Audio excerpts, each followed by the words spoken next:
Indeed. What is the deal? What is the deal? Welcome to the hottest Pelican show, hottest NBA show. I'm your host with the most, chedda-chaz in the building. Please be sure to like, comment, subscribe. I got my dog L in the building. L, tell the people where they can find you at online, big dog. Well, what's good, people? What's good? I'm on. You can catch me on X, just say Davis, or you can catch me on YouTube too at PELS in a blender. You heard me? What's good, people? Yo, shout out to I don't know if I should be shouting out this person, but I'm stealing this stuff, so I'm gonna shout him out. Shout out to Hassan Campbell. I see we got 11 people in the building early. If you in the building, I see some of y'all in the chat. Make sure you super violate that like button. I know that sounds crazy, but maybe you'll do it because I said it like that. Make sure you hit the like button. Super violate that like button. Look, I got my dog Ivy in the building as well. Let's bring him to the stage. What's up with your Ivy? What's good, fellas? What's up? Oh, what's good, I see. What's the deal, brother? Oh, we doing well. You know, I see he be in the field for real. You know what I'm saying? He be in the field for real. And you know, probably gonna have some interesting insight on one of our trade candidates if the Pelicans are able to acquire a first round pick. So right now, the hottest name coming out of the combine, hottest name coming out of the draft for us, like measurements and things of that nature, is Aday Mara. I think it's Mara, right? Standing 7'3", barefoot. That's his round up to 260. Wingspan 7'6", standing reach 9'9". Dude's a hell of a physical specimen. Champion, college champion from Michigan. There's some relationships there between Troy Weaver and Michigan State, also University of Maryland. One of my favorite trade targets with Jalen Smith. I gotta keep bringing him up because the Bulls also have pick 15, which could come in handy. So, initial thoughts on Mara, guys, because he's setting the internet on fire right now. I'm gonna do it this way because I don't know if y'all know. I don't know how many people actually follow IC, but IC is like, you know, if y'all might remember him. I've done a show with him. He was on Boo Group, like Chris and Lito have had him on previous, like. Is our draft extraordinaire, very knowledgeable, very knowledgeable, very detailed when it comes to draft prospects, team building, stuff like that. That's the kind of guy that we lean on for information. So as we talk about the prospects, I always kind of want to throw IC's credentials out there, so people be like, well, who the fuck is that? And it's like, well, hold on, dog. Like, who knows what you're talking about? I see play ball for real. So for real, do the knowledge. Yeah. And still, still currently engaged, in the game, actively coaching, training, all kind of stuff. So I just want to make sure that everybody know when we talk about IC and we refer to his wisdom on a lot of these prospects, that's why, because dude legit know what he's talking about, well studied, and so as we move forward, we trying to get the insight. That's why. So I see as Aday Mara been kind of the name been coming. What's your take on Aday?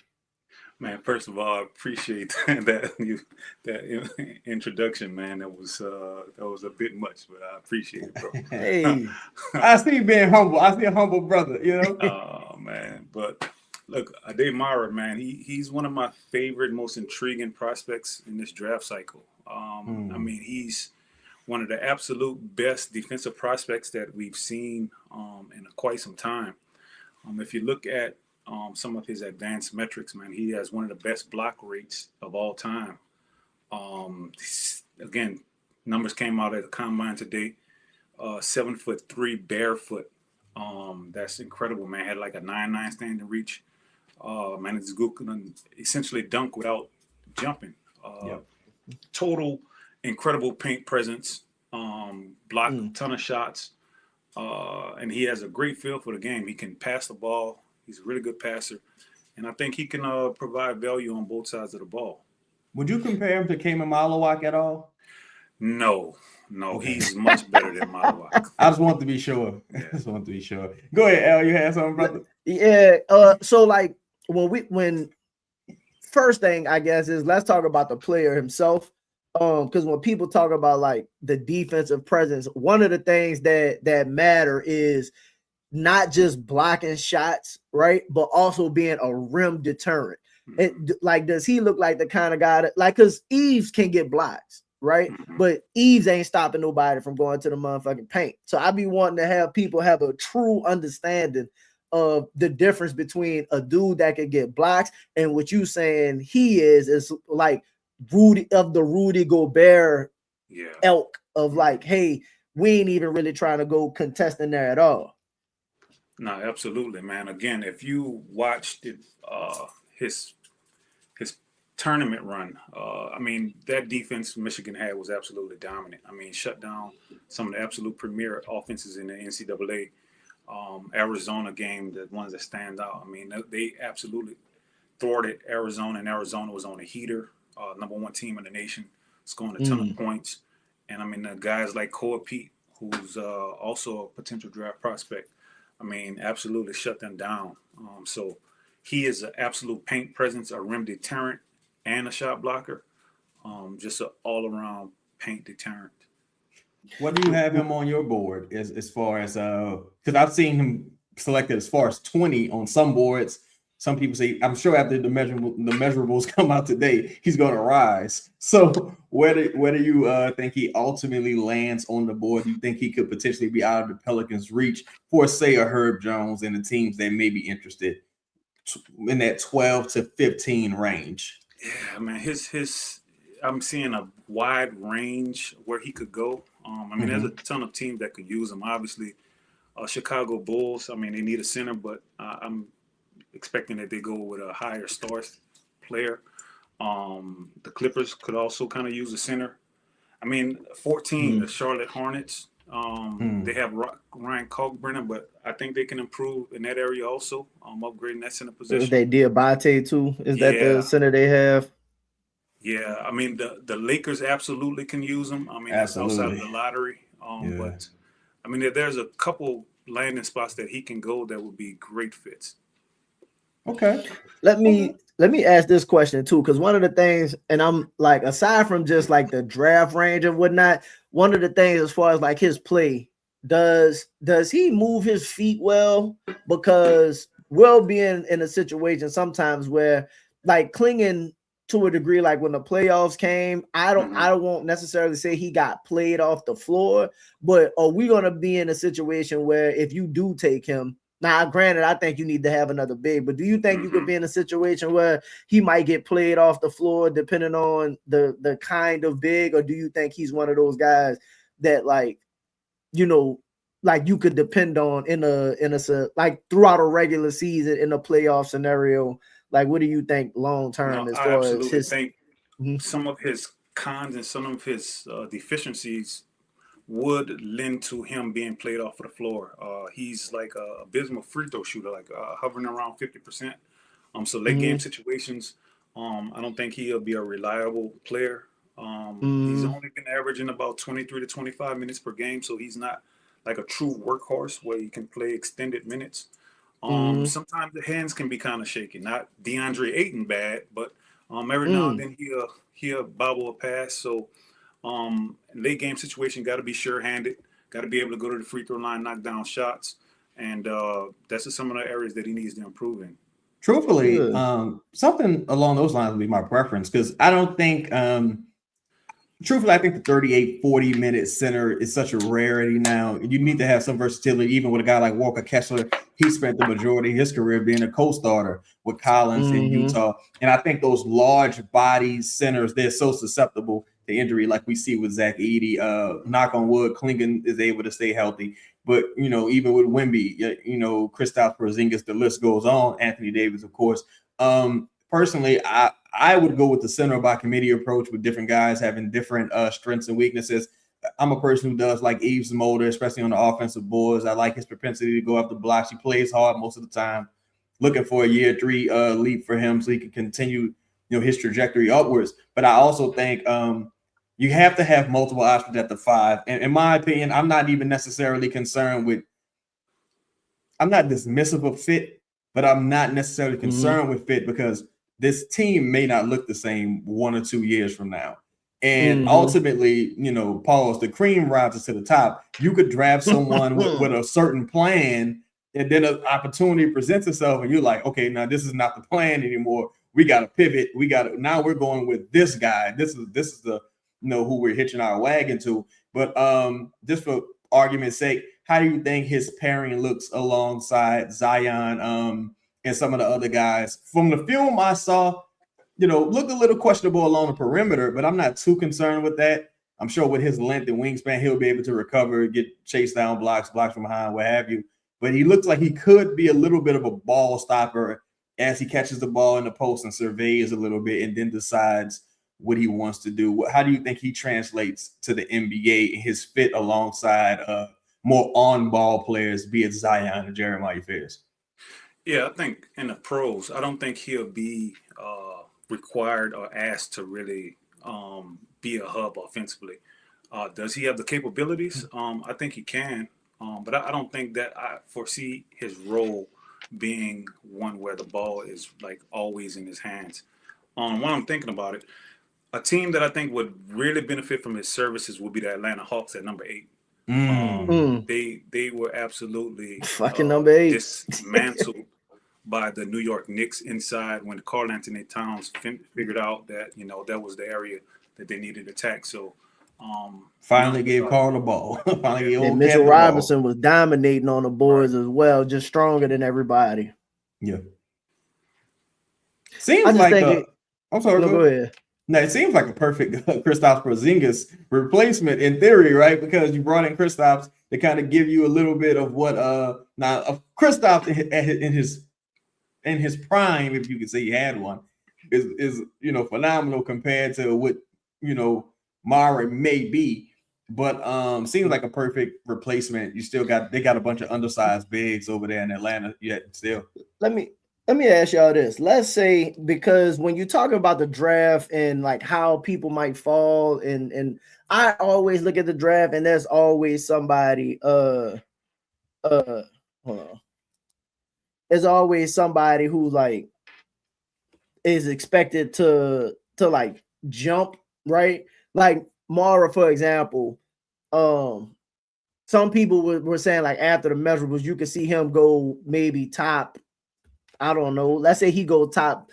We just talked about the Clippers possibly taking him at 5, right? Mm-hmm.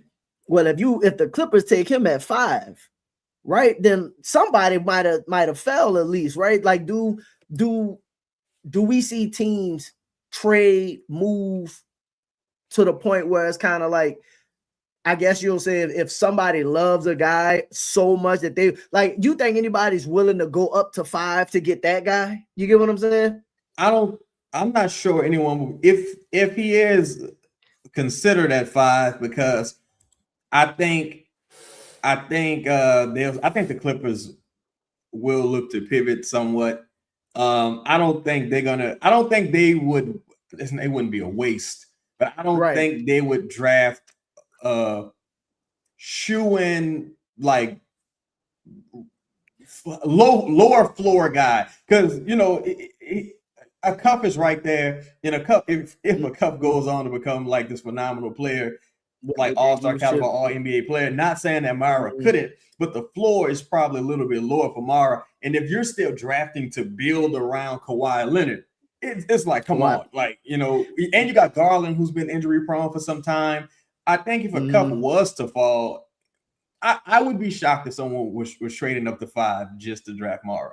He would have to be phenomenal in these workouts. Oh, you got to really believe in what's going on. Or like, I'm just as I look at the picks and how it line up, they had the report come out today that Milwaukee thinking about trading, looking at 5 and like, hey, what do y'all think about pairing Kawhi with Giannis for 5 and some other stuff? You know what I mean? Mm-hmm. I don't know if you do it or not, but I'm just, as you look on X, as people, people engaging for information, but it's kind of like when you're thinking about how you can potentially get a pick and how that relate to the Pelicans, if they go to the Clippers and that's a deal that's somewhat getting worked out, like, look, give me 5 and whatever more stuff so they could keep their team together. Not saying that Giannis even want to do that, but like, how do we tend to like get involved in that? Like, because at some point, like, you do still control their draft pick. Do they have to come to you? Do you take 10? Is 10 one of the, like, what would be enough for you to give them their pick back? Like 10 and something, like 10 and Ryan Rollins? What would you be considering? For the Pelicans, it would get a little difficult because ultimately, let's just say hypothetically that's the trade, and they would be building the Kevin Garnett Brooklyn Nets in LA. Let's say that was the trade though, like 5 and Giannis for I guess Garland and stuff. And things like that going back to Milwaukee, and Milwaukee sends us their 10th pick for this pick next year, right? This 27th. Let me ask you this real quick. Would you for their pick back, and I guess I asked both of y'all this, for their pick back in 27, which is what is if it's out of the top 4, we lose it, right? Is that if it's out of the top 4, if the Pelicans land in the top 4 along with the Bucks, shout out to Chung in the building. The Pelicans keep both of the picks. If the Pelicans land out of the top 4, it becomes a swap. It's my understanding. I could be mistaken on that. But for all intents and purposes, let's just call it a swap. Because I'm sure the Pelicans don't intend on landing in the top 4, right? Right. So let's just say who controls the swap? We control the swap? We control the swap. Would you be willing for, let's say they got a deal working out, for them to have control of their pick back? Would you take 5? Let's say they worked that out to where they was like, all right, look, you get, I don't think they do it, but it's like, look, they take Giannis, give us our pick. We got our pick for the upcoming year in 10, but y'all take 5. You do that? I'll let you go first, bro. 5 in this year's draft? Just like right now, just hypothetically. Absolutely. Fast, quick, fast, in a hurry. Okay. I mean, again, I'm not like super knowledgeable about this draft, but I would probably take the money in hand because I could always leverage that pick. It's something that would have to happen immediately though, so I got this time is draft. to... No, this is look, you on the gun. Draft day trade. The Lakers, not the Clippers got this the call. The Clippers got a deal in line. Yeah, right. They got the deal to move Giannis and whatever. Giannis and 10 going somewhere. And they like, look, for us to get our pick back, control our future, we'll give y'all 5. Like, we'll give you 5 right now. Look, I'm taking the pick because I don't know how the draft's going to fall next year. I have an inkling that Milwaukee may get a top picker, to have an inkling. But here's the thing. All you're really trading is the right to swap. So you still would have your own pick in theory. Right. I probably would do it. I'm not a big fan of it. But see, my issue is I'm not necessarily a fan of people that's projected in that range. I'm not a fan of another. I don't want another undersized 2 guard next to Fears. I'm not really a fan of Nate Ament. So now in my mind, it's like, all right, we have to be Mara.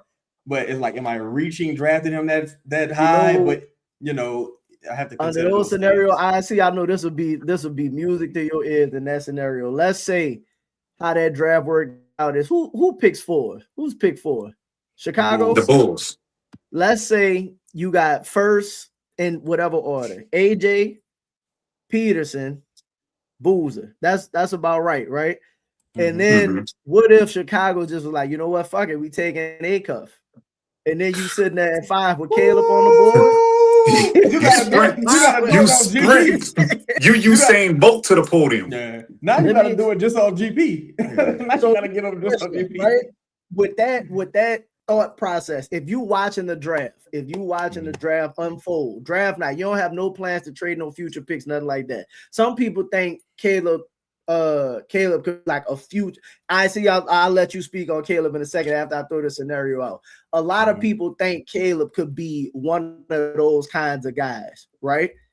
If hypothetically that ends up to be the scenario and the Clippers sitting there want to rebuild, would you be willing to offer the same trade you offered for Derek Queen to go up and get Caleb? Yes, yes. The future first, unprotected, and everything to go get Caleb at 5. I'm sorry. Easy. I'm sorry. My bad, y'all. So in this scenario, the Bucks pick is already gone because I got the 5th pick, right? Well, I'm just saying, like, however scenario you want to play, like if they getting ready to move it, but you get the 5, Caleb is at 5. I don't think the Clippers. I think the Clippers are somebody ideal to trade with because I don't think they really want to like. I think they're trying to keep Kawhi like a rookie don't really help them right away, right? So if Caleb is sitting there at 5, do you offer them, for example, the Bucks pick and your future pick unprotected because they gave up 2 picks to do whatever they need to do to go get Giannis possibly, and you take Caleb, or like whatever the situation is, would you do it? I absolutely would do it, but it wouldn't be the last move you would need to make. You would still need a 5 if you were the Pelicans. You still need to go ahead and get a center some way, somehow. But now it creates flexibility because now, for sure, for me, I'm sorry, but DQ comes extremely expendable at that point. And, you may want to package him and somebody else to get other compensation so that you can go ahead on and get a center, either free agency or via the draft. But you still have to make some additional moves after you acquire Caleb. Hey, that's a very interesting concept because I think with Bryson over there in Chicago, I do think they will look to make a splash pick. They also have 2 picks. They also have pick 15, which I'm fond of. But I think if you're the Pelicans, it's kind of a no-brainer. For myself, if I'm only trading the rights to the swap to get 5, and it's a scenario to where the Bulls pick a cuff, perfect, right? Because I don't have to give up anything extra. But in the event that the Bulls like, I'm talking about the extra. Yeah. Oh, then I gotta think about it. Because again, there's a path to the Pelicans being not awesome next year, and now you're right back in square one. But here's why I probably would lean towards doing it. Truthfully, you have avenues to get more picks. Like you have several tradable assets. Because if it goes bad this year, most of these guys are gone, and then you'll have a combination of picks coming in anyway. It just won't be your own pick. And people think Caleb is one of those franchise changing kind of players, right? Okay. So if you sitting on your roster, even if you plan on rebuilding it out and everything, right? But if you sitting there looking at the future and you got fears already there, DQ. I know how y'all feel about DQ, but if you got fears, I didn't even say anything. I'm just saying. I know we are. It's well documented. Yeah, it's well documented. Yeah, right. But if you got Caleb, right? Caleb has the kind of potential that some people think could be a true franchise transformative kind of, kind of player. That's the kind of player that most people think that you need anyway. If you got that on the roster, you could at least have the fault. Like, I don't think you get more pushback for making that type of deal because what people believe Caleb's upside is. It's the same thing if, like, hypothetical scenario, let's say Peterson falls and he's sitting there at 5. Not saying that happens, but AJ goes 1. Let's say Utah loves, I don't know, let's say they love Cam for whatever reason. Bring a Boozer back to Utah. Then you sitting there at 3. Who's at 3? Memphis. And then Memphis, so you had AJ, Boozer, and then let's say Memphis want their point guard of the future. They take a cuff. You sitting there at 4 with Chicago, and I don't know, maybe they love Morrow, whatever, however the scenario roll, and then you sitting there with Peterson possibly at 5. Is like, are you willing to mortgage the future? Like, if a weird scenario, because we've seen lottery picks fall. I probably wouldn't be willing to. I'm sorry to cut you off, IC. No, shout out to everybody in the building, though. Make sure y'all hit the like button, hit the notification bell, hit the subscribe button as well, and hype up the video when it's done. Here's why I wouldn't do it. Because Peterson reminds me of Shaden Sharp in certain ways, where it's like this guy's talent, it's just off the charts, but there's too many questions surrounding him post high school. And if he falls to 5, something went extremely wrong with the medicals, something went extremely wrong in the workouts, something just went alarmingly wrong. So if he's there at 5, I make the pick, but I wouldn't mortgage the future. I wouldn't give you 5 and something. Like it got to be, I'm here at 5. He failed to me. high upside swing. It's the 5th pick. Whatever. Let me take the high upside play. If it works out, I'm a genius. If not, anyone probably would have made that pick at 5 because now you're getting out of the quote unquote guarantees. But if someone like that fell to 5, something alarming happened in my opinion. I see. You think stuff like that is possible, and like with this year's draft class, the like Cam Whitmore plummeted in a draft, right? And honestly, it looked like they were right. but it looked like they were right. Yeah, so you know what I mean? Like, but do you think it's possible for this particular draft class that's been so highly talked about? People, consider it one of the top draft classes, for something like that, what they know about this particular class, or something like that to happen, to where if you do wind up at 10, right? Let's say you make a deal with the Bucks, or you wind up at 12 because you made a deal with Golden State. Somebody like fucking Wagner then fell or something like that. You know what I mean? Is there anything possible with this particular draft where the medical don't clear, where we could see some of those top picks fall, or somebody just fall in love with somebody and take them higher than expected? No, highly improbable, bro. Anything's possible, but that is highly improbable that those top 4 guys are. I'm pretty certain that they're gonna go in the top 4. I don't foresee any miraculous fall unless, like you said, with the medicals, something out of the realm of possibility like that, but highly improbable. Yo, we got 50 people in the building. Make sure y'all take a moment, hit the like button. We only got 22 likes. Let's get that together, man. Let's get it up to at least 40 likes. Shout out to everybody in the building. Yes, indeed. Drop some hit pieces. Yeah, drop some hit pieces. like it wasn't creatine, it was crack. You were like, like goddamn. Like here's a question. Oh, I'm sorry, Chaz. Go ahead. No, go ahead. Now you go ahead, and then we're gonna probably pivot to Chris Cenac. I was actually getting ready to pivot to Chris Cenac. Oh, go ahead. Literally, Perfect timing. Was Chris Cenac? You have your relationship with Chris and whatnot as like somebody who, if I'm not mistaken, helped work him out. And not work. Jesus, that sounds crazy. Hold on. Let's go with the flow. Go with the flow. We I'm had to give myself a timeout on that one. Used to work out with Chris, if I'm not mistaken, kind of helping him refine his game before he went off to college. Am I not mistaken with that? That's correct. Okay, yeah. See, look, we resurrected that one. And then how would you compare the value of what Chris brings to the table versus somebody like Mara? Chris is a much more versatile offensive piece than Mara. Mara is the better defensive prospect. But Chris is a more of a 4-5-3 hybrid type of player. More, again, offensively inclined. Chris can do everything.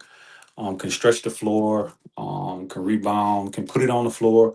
But Mara is just he's a true 5. And again, his defensive presence around that basket is like, legendary. Chaz, you had something? Okay, another guy who came out with great measurements today. Something that I think might have surprised a couple people. Let's take I've heard different things about Chris. Of course, I have his intimate knowledge of him and his workouts prior to becoming a college star. 6'10" barefoot. Hey, you don't play basketball barefoot. So let's just round him up to about 6'11", 7 foot, right? 240, 7'5" wingspan, standing reach at 9 feet. I think people expected more bells and whistles his first year in college. Kind of rounded the turn a little bit later on. Personally, I think he projects to be more of a 4, taller 4, maybe in the mold of an Evan Mobley. Can stretch the floor a little bit. Do you think potentially he would have benefited staying in a year longer to really get that hype and really silence some of those doubters? Not necessarily. Not if he would have stayed at Houston. I think that system and where he plays is like you're gonna be a system player. Like you're gonna learn how to play defense, and that's why I commend Chris for choosing a place like Houston to really learn how to play basketball the right way. And to me, He's a Shannon Fry with a handle that can really put the ball on the floor, stretch the floor, that type Tanner of got automatic towards the later parts of his career. That yeah, dude 3-pointer was legitimate. yeah. That's who Chris reminds me of the most. Listen, if you told me Chris gonna shoot the ball like Channing Frye late, is his range still 12 to fit like the teens mid, like late lottery, you know what I mean? Kind of right after. Well, I'm seeing a lot of people have him like right after that, like that 20 to early 20 area. Ooh. I see a lot of people kind of have him going in that range. I ain't gonna lie. I personally think if Chris is, I have certain, I don't know how they feel. Do you think he's a ready now player like Chet? I think him and Chet are two different types of players, to be honest. Like Chet was a number 2 overall pick, 7 foot, defensive, offensively skilled. Just the like Chet's like height just makes it a very different type of player than Chris, in my opinion. But I'm watching Chris's film and his impact offensively is definitely there. He competes. Do you think he's strong enough? Or he has to get, because I ain't gonna lie, I'm tired of us being physically bullied. Like, or is it one of those things where it's kind of like we should expect him to take a couple years before he can physically, and I don't expect him to like go bang, but like Naj Reid to a degree could go get some rebound from time to time or can guard a little bit. Is he similar to that? Yeah, I don't think he's suited to play the 5. But I believe he can play the 4 and for sure some 3. But being a 5 today, I think from where and again, shout out to him and credit to him. The transformation of his body when he went to Houston to now is night and day, man. He put on at least 15 pounds of muscle. He's a much more better rebounder than he was before. And I think he can really be a solid 4. That's one of the things that really worries me, even as it pertains to Caleb to a lesser degree. But I'm just out of the business of drafting power forwards in today's NBA. Like, to me, it would just have to be something that really, because even when I like in an ideal world, you get pick 15. If Chris is their best player on the board, I think you have to take him, right? Because I'm you got to go with best player available, in my opinion, if he's there. But I think when I'm looking at the Evan Mobleys, I'm looking at Bam Adebayo to a lesser degree. I'm looking at those guys who can play the 5 in certain lineups, can give you minutes at the 5, can give you some productivity at the 5. It's just hard to compensate for the mass that we're seeing taking over the center position right now. It's just tough to me. But Chaz, I'm a respectfully disagree with that take because please. I think that hybrid 4-5 player, the Chet Holmgrens, the Al Horfords, the Aaron Gordons, those are the most integral players in the playoffs. And I think Denver got upset because Aaron Gordon was injured. I think Chet is a huge part of why OKC is rolling. I think you need that 4/5 hybrid type player that can stretch the floor and play inside. I think that gives you like such a lineup versatility late in games where you don't have to go super big, but you can still get the rebound and you can still get the person that stretched the floor offensively. If you have one of those guys, I think it gives you a decisive advantage. Well, let me just for clarification, I want to say this. The reason why I'm out the 4 because out of the business drafted 4 is because I already have a 4. And now if I'm thinking about 2 big lineups and things of that nature, that's why even like initially my caveat was mass, right? Because Aaron Gordon's a really big guy. Chet vertically is a really big guy who we initially thought he was going to be a center, but the mass it ain't coming for Chet. Another even with Al Horford, large, stout individual, Dominican for what that's worth. So he just, anyway. But just stronger than most human beings. Yeah, I don't want to explain that. You know what I'm saying? But anyway, so yeah, and if you're the Pelicans, now it's like, wait a minute here. I have about 3 or 4 centers, power forwards on this roster with different skill sets. Some are a little more transferable than others, where they fit and how they can be implemented. And I still don't have a center. And I find myself in a position where it's like, all right, now I got to consolidate. I cannot dominate the boards. That's what I want to be able to do, though. I want to, and to me, as I watch more, let me ask this. I think Mara averaged like 12 rebounds a game, something like that in college right now, which is even more impressive. Again, but I think it's impressive being that you said he don't play like a lot of, like only at 20 something minutes a game. So to be that effective on the rebounding like aspect kind of makes me prioritize that more than anything offensively, even defensively to a degree, because the Pelicans were their most successful when you had JV being able to just be a big body in the paint, in possessions, put bags, just, kind of being a nuisance to a degree. So as we talking this out, it's kind of making me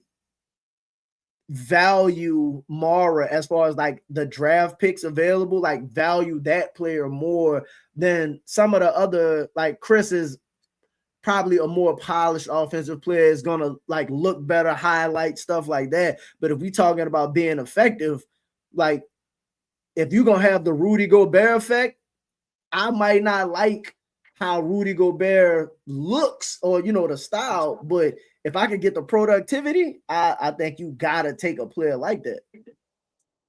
No, absolutely. Mara had the Wemby effect in college. And part of the reason why his rebounding numbers are so good is because when you have such a imposing figure in the paint like that, the other team tends to take a lot of jump shots from the outside, and that really limits your offensive rebounding capabilities. If you notice with Wemby, every time a team plays, San Antonio they dominate the rebounding margins. Again, because nobody wants to go in there and shoot the ball close to the basket. So I think Aday Mara's his impact provides immediately bolsters a team rebounding outlook. I couldn't agree more. I think also when you look at like you mentioned Wemby, for example, when you're watching that team, you see how McDaniels is a bit hesitant. You see how Julius Randle is a bit hesitant, and truthfully, they're probably over hesitating because Wemby struggles with contact. So as we've seen during some of the Pelicans matchup, you can bully Wemby, but it's hard to account for someone who's 8 feet tall. Or it's hard to account for someone like Mara with a 9'9" standing reach. It's like he's going to intimidate you. One comparison I'll use is a guy like Jonathan Isaac, who has little to no skills, right? But the dude's wingspan is incredible. Like, he's such an intimidating defensive figure because the wingspan is incredible. His vertical standing reach is incredible, and he can play defense. But and something like that for those guys just keeps them in the NBA, because I do think we're trending toward those mountain type of double big lineups. You see Hartenstein and Chet. You see Steven Adams and Sabonis. Steven Adams and Sengun. Losing Steven Adams was a major loss for them. They tried to replicate some of that with Capella. Didn't work out. You just see even with Maxi Renard, they decided to keep Renard and Sabonis. That's going to be another two-headed monster. You're just starting to see more of that. You got Klingon. I don't know what's going to happen with Robert Williams, and Yang. I don't know what's going to happen with him. But you're seeing these large, strong, powerful front courts. And it's like, Berger and Rudy next year. Yeah, Berger and Rudy. Even you just seen it be successful time and time again. You look at the last few champions. I don't want to say champions, but the last few people that were strong competitors. Even if you go back to the Dallas Mavericks, you had Lively, you got Gafford, you got guys like this. You're able to put two real playable NBA the Celtics players with KP and Horford. Yeah, Celtics with KP and Horford. Who else? Gordon and Jokic. Like just I already spoke about Hartenstein and Gobert Chet. and Cat when they were good. Yeah, Yep. Gobert and Cat. together. There was just two mountains Thad of and Mitchell guys Robinson. out there. Yeah, Thad and Mitchell Yep. Robinson. Like you're seeing it right now, and Cat's being underutilized offensively, but it's still so difficult to deal with that size because ultimately Jalen Duren not big even man's playing. game. Jalen Duren not even playing well, in my opinion. Like Jalen Duren not playing well, and who's the other big? I know Isaiah Stewart play. Yeah, but like when they throw both of them, or even Paul Reed, like that, the size, you see, all of them. Now that you talk about it, all of the people with multiple big players are still playing. Like 8 not even really great right now, and they still, surviving. But again, like y'all said, you got Chet and Hart, Wemby and not Wemby, Mobley and Jared Allen. But even Wemby and Luke Cornett, like you know what I'm saying, Wemby, Cornett, Champagne, like those guys with some size. Whereas again, when I watch this postseason, there's only 2 people on the Pelicans physically that I think could really match up just with the physicality. I'm saying Trey would be a stretch at the third, but I think Fears to a degree, let's say 4, Fears to a degree, Zion and Sadiq Bey, because the playoffs might as well be an entirely different brand of basketball. There's a reason why you're saying Rui Hachimura being one of the better Lakers out there, because physically he's one of the only people that's not like overpowered and overmatched out there. Yes. LeBron in his prime, would do his thing, but he's getting a little older, so he's not quite there. But you're just seeing the strength dominate right now. Is there any? Go ahead. Real quick, another true benefit that you're seeing with all of those teams that we talked about, because we're talking about the inside. This is another great example. I'm sorry. Yep, Bam and Webb. Absolutely. Another benefit is you allow your guards and your wings to play more of a pressure style of defense, which makes you just better defensively, period. Because if you think about the Pelicans, like we struggle because we can't guard on the perimeter and we can't fucking protect the paint.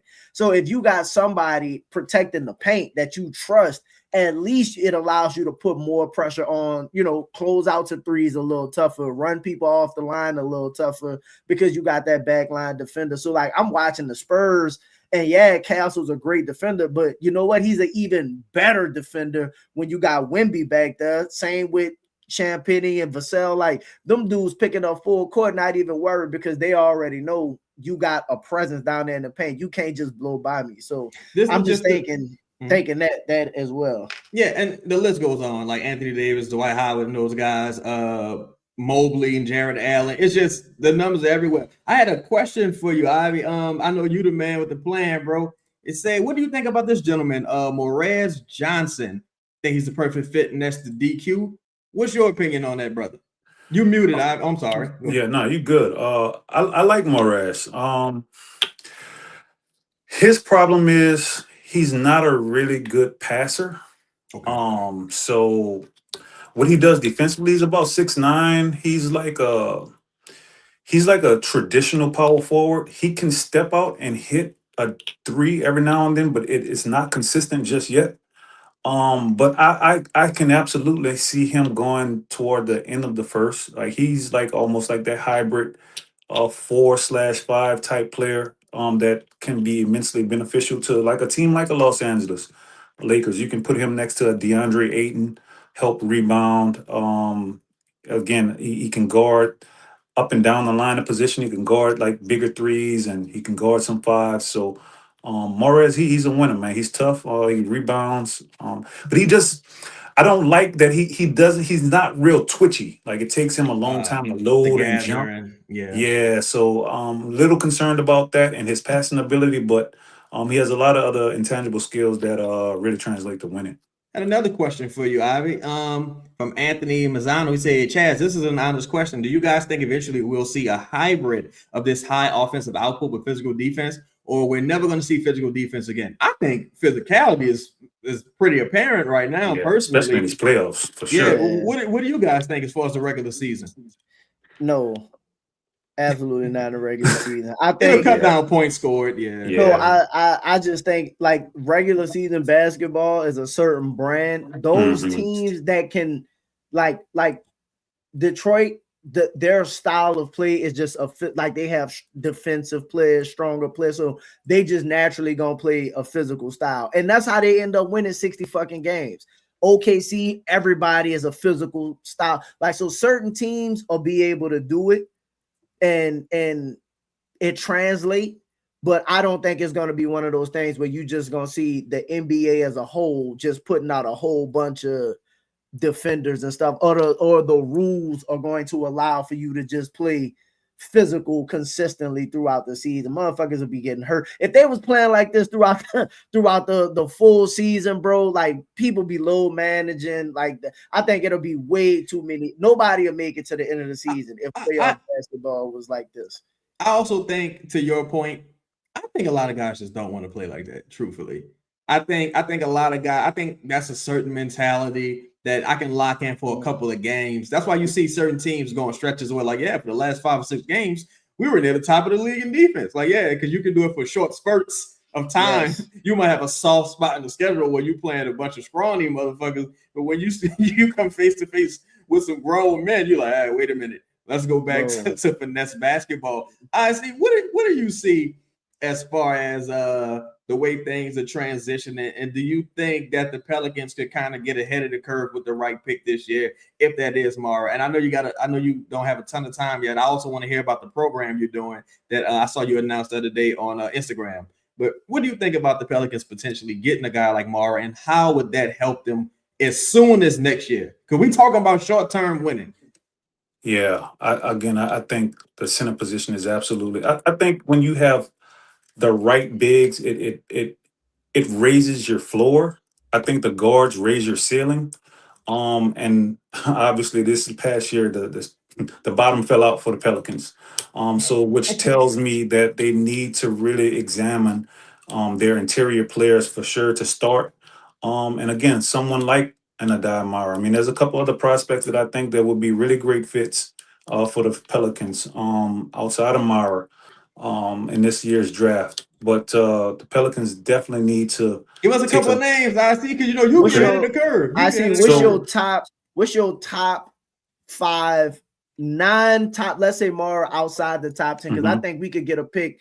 I think you could look at the Golden State pick around 12. You could probably look at picks around not Golden. Golden State is at 11. You got OKC at 12. OKC at 17. What's your top, let's say, 5 picks around that, like, mid to further back range, that you think will help this team? So for me, I really like Henry Vasar. First of all, love his name. He sounds like one of Daenerys Targaryen's dragons. But he was Caleb Wilson's backcourt mate, frontcourt mate. He can really stretch the floor. Yeah, 7-footer. Really like his offensive game. He can space the floor. So he can play with and independent of a Zion and a Queen.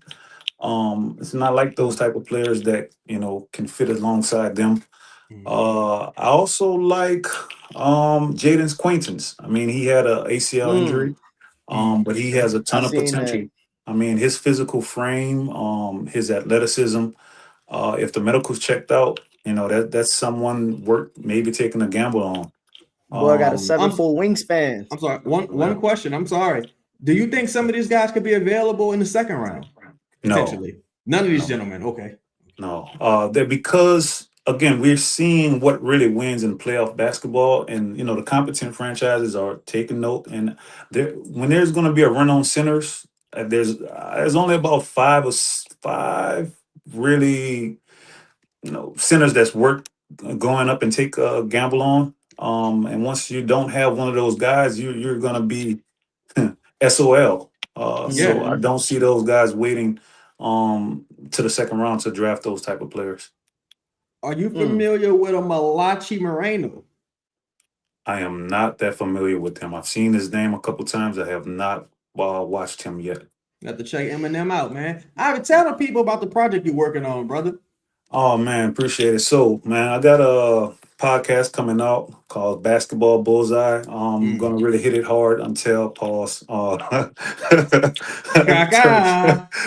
the draft comes out next month. I mean, now that we have the draft order out, I'm going to start putting out some mock drafts and things of that nature. Just really, this is like Christmas time for me, man. So this is the lifeblood of people's organizations. You can really tell the competent franchises for the incompetent ones this time of year. So be on the lookout for that. Start production soon. Yo, man, I'm definitely looking forward to that. Again, like Elvin said earlier, I see does this for real. See, I'm just a Pelicans critic. I'm just a Pelicans critic. I see do this for real, brother. Yo, I see we appreciate everything, brother. Tell the people where they can find you at, fam, online, if you don't mind. No, appreciate you guys for having me. Always a pleasure coming on and talk basketball, man. But you guys can find me on all socials at NOLA_legend. Yes, indeed. Yes, indeed. Yo, I was told about Appreciate you, Thomas bro. Sorber. I wanted the Pelicans to go get Thomas Sorber. Unfortunately, something happened with OKC, but it's not too late.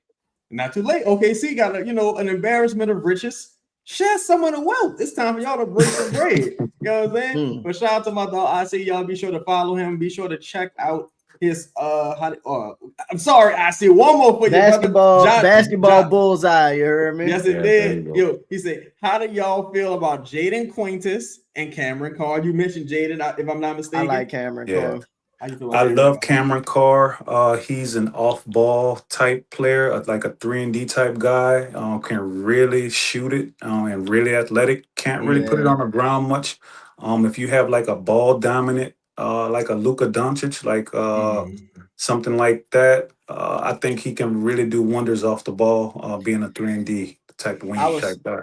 I was talking to my partner Mike, Mike, but he really likes Cameron Carr a lot. He was saying one of the things he think if we didn't, and this is probably something that me and Chaz will continue to go on about in a second, but like if you don't take a big in this, let's say you target Walker Kessler, right? And you have the inside track to saying, okay, you could get Walker Kessler as your big, but you take a Cameron Carr in this particular draft, you can kind of go back to some of what you had when you had Brandon as your starter and Cameron off your bench as one of those wings. How Trey used to come in, be able to space the floor, still give you some athleticism. Do you think he could fit a role similar to that? I don't think he would be as successful because I don't think we have the perimeter gravity yet to accompany his skill set. That would mean that he would have to, make plays with the ball, which isn't like his strong suit right now. So when it ain't nobody touching the ball with Fizz and DQ, you're gonna have to be all. That's the thing. I think the Pelicans need an extremely low usage guy. Just a straight up. Well, I'm saying like individual. Yeah, I think if you look at him paired with Fizz, who's gonna have the ball a lot, DQ, who needs the ball a lot, he might be ideal if you'd be like, listen, here go your bench player. What you think? Well, the problem becomes the gravity. Like, so people are still going under screen with Fierce. They're not going over because the shot it's hit or miss. So if and when he becomes a better shooter and you have to dictate coverages differently, and open up things a little bit more for like an off-ball shooter like Carr. But as long as those guys are going to keep going under those screens or switching those screens with Fierce, is going to mitigate his effectiveness. You'd have to play him next to like a Zion type player who has to you gotta play a certain type of way in order for free him up to be open, basically. Yeah, like a prime James Harden, a Luka Doncic, a Trae Young in his day. Even Zion can because he still commands quite a bit of gravity, but a player like that he would be best suited next to. Advantage creator. Gotcha. Collapse to defense, but shout out to my dog. NOLA_legend basketball bulletin. Man does it for real. Appreciate you, big dog. Yo, we gonna holler at you in the for sure, man. Appreciate you guys. All right, big dog. Peace. Man, make sure y'all tap in with the homie, man. Very, very knowledgeable brother. Shout out to everybody in the building. Make sure y'all hit the like button. Now, we got to talk turkey. Let's talk about some of these trades. Man, and where the Pelicans could potentially take advantage of some of the guys. Well, some of the teams are looking to add talent and not necessarily pivot towards a youth movement. You have teams like Golden State. You have teams like OKC was like, what more do you need? But you have Yes. teams like the Bulls have that second pick. Maybe they're looking to add talent. Maybe they're looking to expedite their process because they got some They good said players.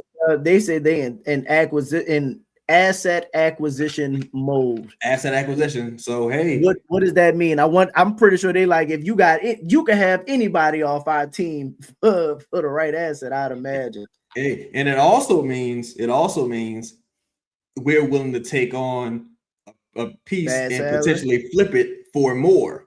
Like, you know what I'm Yep. saying? Like, I think again, Herb Jones his value is probably as low as it's been recently, but he's probably still could command a first round pick if you trade him to the Bulls. Hypothetically, maybe by the trade deadline, he's worth the first in the swap potentially. But the Pelicans don't necessarily have room to gamble on that because you need someone that can contribute. And again, I go back to Troy Weaver's comments about guys who can shoot, and we're seeing it right now in the NBA. Scoring is at a premium, size is at a premium. Herb's not the most stout individual, and you need toughness along that perimeter and in that front court. So what's a list of teams you have, Alvin, that may be willing to wheel and deal? So this is where I was, as I was like kind of thinking about this, I was really torn, to be honest, because I don't know if I stated this with you necessarily, but I think this offseason could be really chaotic, right? Okay. All it really takes is for OKC to not win the championship, right? Like somehow Detroit lose this series right now, or you know what I mean? Cleveland right now, we thinking that they need to look a certain type of way. So I think we're gonna go into this particular offseason.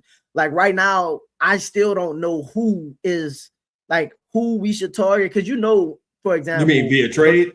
Yeah, like Golden State gotta do something. Like a player at 11 don't do nothing for them in the grand scheme of things. Like you have to figure out a way to get a right now player. Shit, we kind of a team based off where we are. We are in talent acquisition mode. We need the best possible talent as well. But like again, most of the teams that I was looking at are in that scenario, right? Like Miami, you gotta figure something out. Sacramento, you don't know what you're doing, but you got talented pieces. So I don't even really know just yet. Like I felt like last draft, when you looked at the draft board and how it lined up, you just kind of knew it wasn't going to be too much movement. Like all of the teams that were kind of where they were needed to take players, right? This particular draft cycle looks a little different, and free agency isn't really what it once was. There really is no free agency anymore, truthfully. Exactly. So, but with that being the case, if you hit free agency, right? If you do hit free agency, does that, as a team that's the Pelicans, if you end up getting to free agency, does that make it more likely that you can get a guy or less likely that you could get a guy? As far as like the way the draft falls? No, so let's say Walker Kessler actually makes it to free agency, right? You saw last year when Cam Thomas and Kuminga and all those dudes thought they was gonna go to free agency and get money. The market just was like, no, we're not paying you. We're not paying you anything at all. So let's say Utah offers him a deal. He says, no, I'm gonna take let's say they offer him 15. He said, no, fuck that. I'm gonna take my chance of free agency. Right. And then free agency don't bring you 20. When you go back to Utah, I can't even give you the 15 now because it just showed me that, like, you know what I mean? It was less than that. I think, if I'm not mistaken, he's on a restricted contract. He can always take his qualifying offer.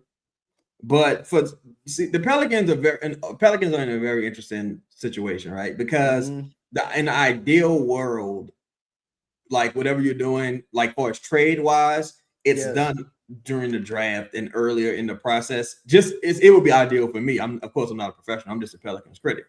So like shout out to the Giants. Because I say that because it would help to, like, for example, if you're sending out Herb Jones for Jalen Smith and the 15th pick, you get to create a little bit of a salary cap space from that for that luxury tax. The Pelicans have a decent amount of space from the tax right now. Almost are at their full non-tax MLE, so they can offer a guy about 11, 12 million. That puts Kessler, in my opinion, well out of their range. Is there a world where maybe you can do a sign and trade type thing for Kessler? That world exists, depending on what what you'll be sending out. But there are some other avenues as well. Like, again, if you're Golden State, Jimmy Butler is out. Like, you're not gonna see Jimmy Butler next year, probably. So a young guy doesn't now. Whereas you might say, well, damn, we want Trey Murphy. Like, well, for pick 11, that you don't got Trey Murphy money. You got Herb Jones money. So maybe you bite the bullet and take on someone like that. Or, and again, even with Walker Kessler being injured during the season, size, strength, he can shoot the three a little bit, rebound. The dude a monster. I think there's going to be several teams that are willing to say, hey, if you are looking to trade him, we can provide a quality package to you, and we have a pick in this year's draft. So if Zubac, of course, you wouldn't have done that in hindsight, but if Zubac just got pick 5, I mean, early, a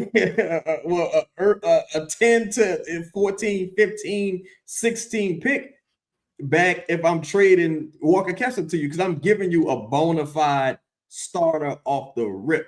You know what I'm saying? Yeah. So it kind of, it gets interesting, but the Pelicans do have a number of avenues. You got guys like Phoenix. Bruh, the number of avenues is what makes it like torturous, because like this is the thing I literally was struggling not trying to figure it out, but just thinking about it, because I feel like you go into the offseason similarly to how we like, hey, man, Khalil Ware is my prime. I don't want to say must have, but let's say you go into the offseason with players that you target that you're going to try to acquire almost, I don't want to say by any cost, but like you got to kick the Tigers on said player first before you make another move, right? Right. If Khalil Ware is your ideal target, like, but Mara becomes available, do you punt on possibly getting Khalil Ware if there's an avenue to take Mara? Because if you got Mara, do you need Khalil Ware? Or what if, you get what I'm saying? Like, what if Kessler becomes? I'm taking Khalil Ware. Well, that's my point. Like, you get what I'm saying? So now it's kind of like it might be more of a stretch, but like I would like to know what are the grades that the PELS would have on some of these players. Let me look at the NBA draft order, right? Because we ultimately got to talk about what's realistically possible, like teams that will be looking to move. Miami is at 13, bro. Yeah, like Miami's at 13, Dallas is at 9, Milwaukee's at 10, Golden State's at 11. The Clippers are their pick going to OKC at 12. Then you got Portland, that pick is going to the Bulls. The Chicago has pick 16. If you look at the Pelicans and what some of these team needs are, I don't think a situation with like DeJounte or Herb Jones for pick 13 is out of the question. Because they still got, what's that with your most hated? Shout out to everybody in the building, man. But do you even want pick 13, or do you like? I don't think you want Ware, but like again, how was my draft falling? But see, that's the thing. The draft is unpredictable. So exactly. Like if you would, this is something you would have to do at pick 12 to where like you knew like your guy was still on the board. You would also, or unless you had intel that certain guys would go in certain places, and we don't 100% sure that there's even an affinity for Mara. Yes. You know what I'm saying? Maybe they like someone else. So for me, one team that, and I've been saying this for a while, that I think is a bit slept on is Dallas, right? If I could get, and not even necessarily for their pick, it would be great, but I don't think you have enough to give them aside from Trey Murphy that you would trade that player, receive the pick and this person. One person I would be interested in is Derek Lively. You're talking about a low cost distressed asset, still on a rookie scale deal. You get to see how it goes. If it works out, great. If not, if it works out, great. You got a high upside center of the future if he can stay healthy. If it doesn't work out, you're like, all right, no harm, no foul. I'll let him go on about his business. I didn't really trade, not to say that Herb isn't a value because he is, but I didn't necessarily sacrifice any future assets because I'm gonna have to start paying her $20 million the following year. So to me, the reward outweigh the risk in this scenario, and you got pick 9 potentially because Derek Lively hasn't played, so maybe you can get a pick as well. But you got pick 9, and maybe now I can do whatever I want to do because Kyrie is still in Dallas. Cooper Flag can play. Clay is technically on contract in the. Yeah, it's Clay's still technically on contract. You got PJ Washington. You got a couple of guys. Now let me ask you this: would you do a scenario like, let's say Klay Thompson, and you just told him, "Look, Klay, stay home. We're gonna find a trade for you." Klay Thompson and pick 9 for Herb Jones. Would you do something like that? Shit, yeah. And Klay can't stay home. Klay come and play. Man, Klay not coming to no. Boy, listen. He might not want to come. But I'm saying I'm throwing him. He could come. I'll use it. I'm not just telling him to stay home. Look, I would want him to play if that's what I mean. I'm like, if you told me I got Klay and pick 9 for Klay and pick 9 for Herb, like y'all can have Herb Jones and Klay would immediately. He's not a better shooter than. Oh my God, I was about to say something blasphemous. I was about to say Klay not a better shooter than Trey. We're talking about Klay at what, 37? He's 37 now. 36. He's 36. My bad. Trey's 25. No. I'm trying to can I fix myself to say if Klay a better shoot like Trey a better shooter than Klay? No, it just feels blasphemous to say. To me, I don't care if Klay wasn't even playing basketball no more. I just couldn't say that. I couldn't. That's what you get. That's what I was like. Because Trey is obviously the better player, but I was just like, initially I was about this because my initial thought was when you said it, I'm like, shit, Klay immediately becomes the best shooter on the team. 1 year left. Yeah, and Klay only got 1 year left. He's expiring.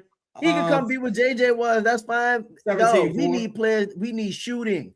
We need shooting. And the thing with Klay is like, look. You just need Klay to have. First of all, if Klay plays awesome, you're not trading for Klay. You're trading to get off of the future years of Herb Jones. You got some championship experience. You got some shooting. If he wants to play, awesome. But now I got a $17.4 million expiring, and I got the number 9 pick. So I targeted Klay. Klay was one of the players I had in my distressed asset list. Yeah, so that's one guy who could potentially be a distressed asset you take a look at. Golden State is another team. Let's say they're interested in Herb Jones. I wish some of these teams, they don't have enough salary outside of their big players. Yeah, the Pelicans are the Pelicans are in an interesting spot because if you were to trade Herb Jones just in the salary and you created that trade player exception, that don't necessarily give you cap space. Ideally, you would just take back less salary. Like if you traded her who's making 14 and you take back a guy who's making 9, in my opinion, I think that would be the more ideal scenario. I don't know if that's necessarily possible. Looking at, I think it's got to be within a certain range, if I'm not mistaken. I think Moody got too many years left on his deal for my liking. Moody he just got hurt for the season too. I think I forgot what his injury was. But honestly. Just like Dante Dovichenko, I wouldn't care necessarily because if I'm getting a pick, cool. When you come back, my priority really is getting off of the Herb Jones contract. So every deal we looking at is about just moving. Let me ask you this. I don't want to say it like that. That's what I was about to say.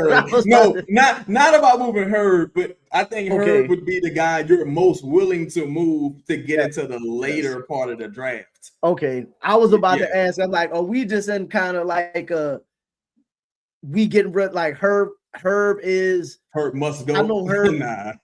Yeah, okay. Like we just taking Herb. I'm not saying that. No, I'm not saying that. Okay, like for example, I'm not what's the latest pick you take for Herb?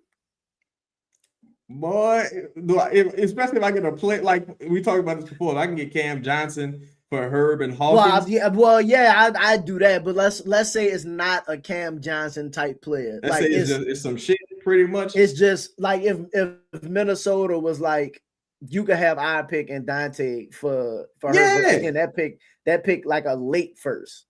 Well, it's 21st.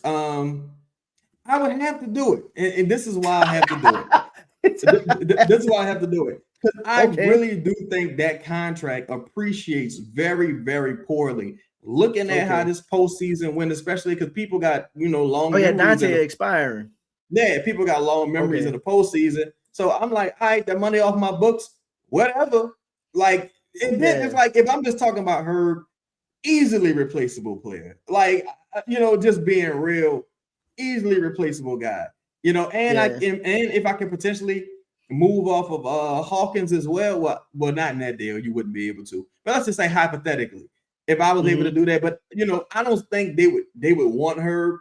Like, I think DeJounte or somebody like that would be more their target. So you're talking about like Nash Reed and Dante for DeJounte in their pick, maybe, because you ain't about to see Dante at all next year.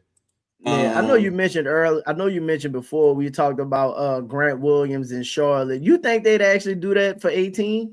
I think they do for that. Herb. I think they do that because Grant Williams, no disrespect, Grant Williams is not, he's not doing nothing for him. Yeah, he just happened to be there. Like, you know what I'm saying? Like, he just happened to be on the roster. At this point, if you was willing to take back bad salary, and I'm not willing to do this deal, but if it was like Houston offering you Dorian Finney-Smith for Herb and pick 22, I'm not doing that. It's too many years left on the contract. Well, Houston, that pick goes to Philly. But let's say if Philly wanted to do something, I would have to look and see what contracts they really have. Even Minnesota's pick goes to Detroit. So yeah.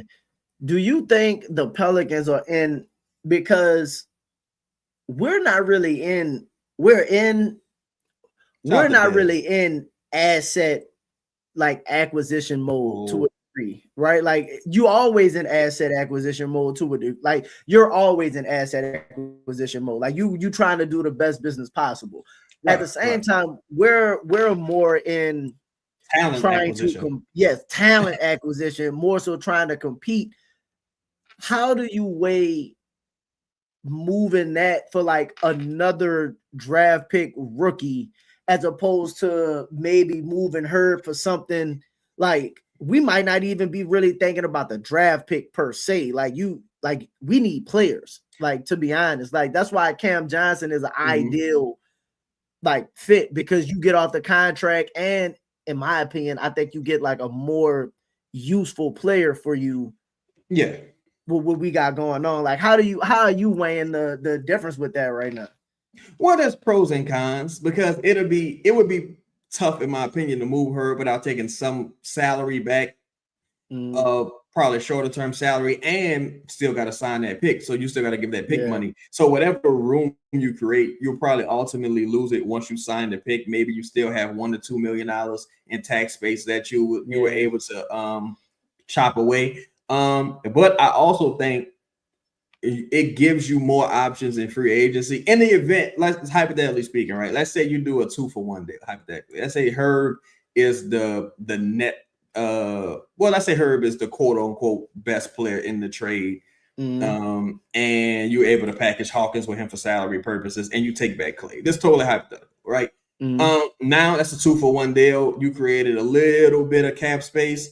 You can sign that pick, what have you, but now you also potentially, depending on how many players you package in a trade, you can create a roster spot potentially. You know what I'm saying? If you're doing a 2-for-1 deal, let's say there is no pick involved. Let's just say it's Herb and Hawkins for just some guy, right? Let's just say some guy with a skill set. Let's say it's Herb and Hawkins for Cam Johnson, no pick.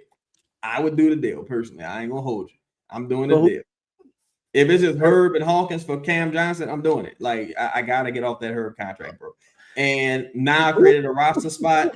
I've lost some salary cap space, but I've created a roster spot. I could potentially go out there and, get another guy. Maybe I can buy a second round pick. There's avenues. There's more avenues to replacing Herb than probably anyone else on the roster.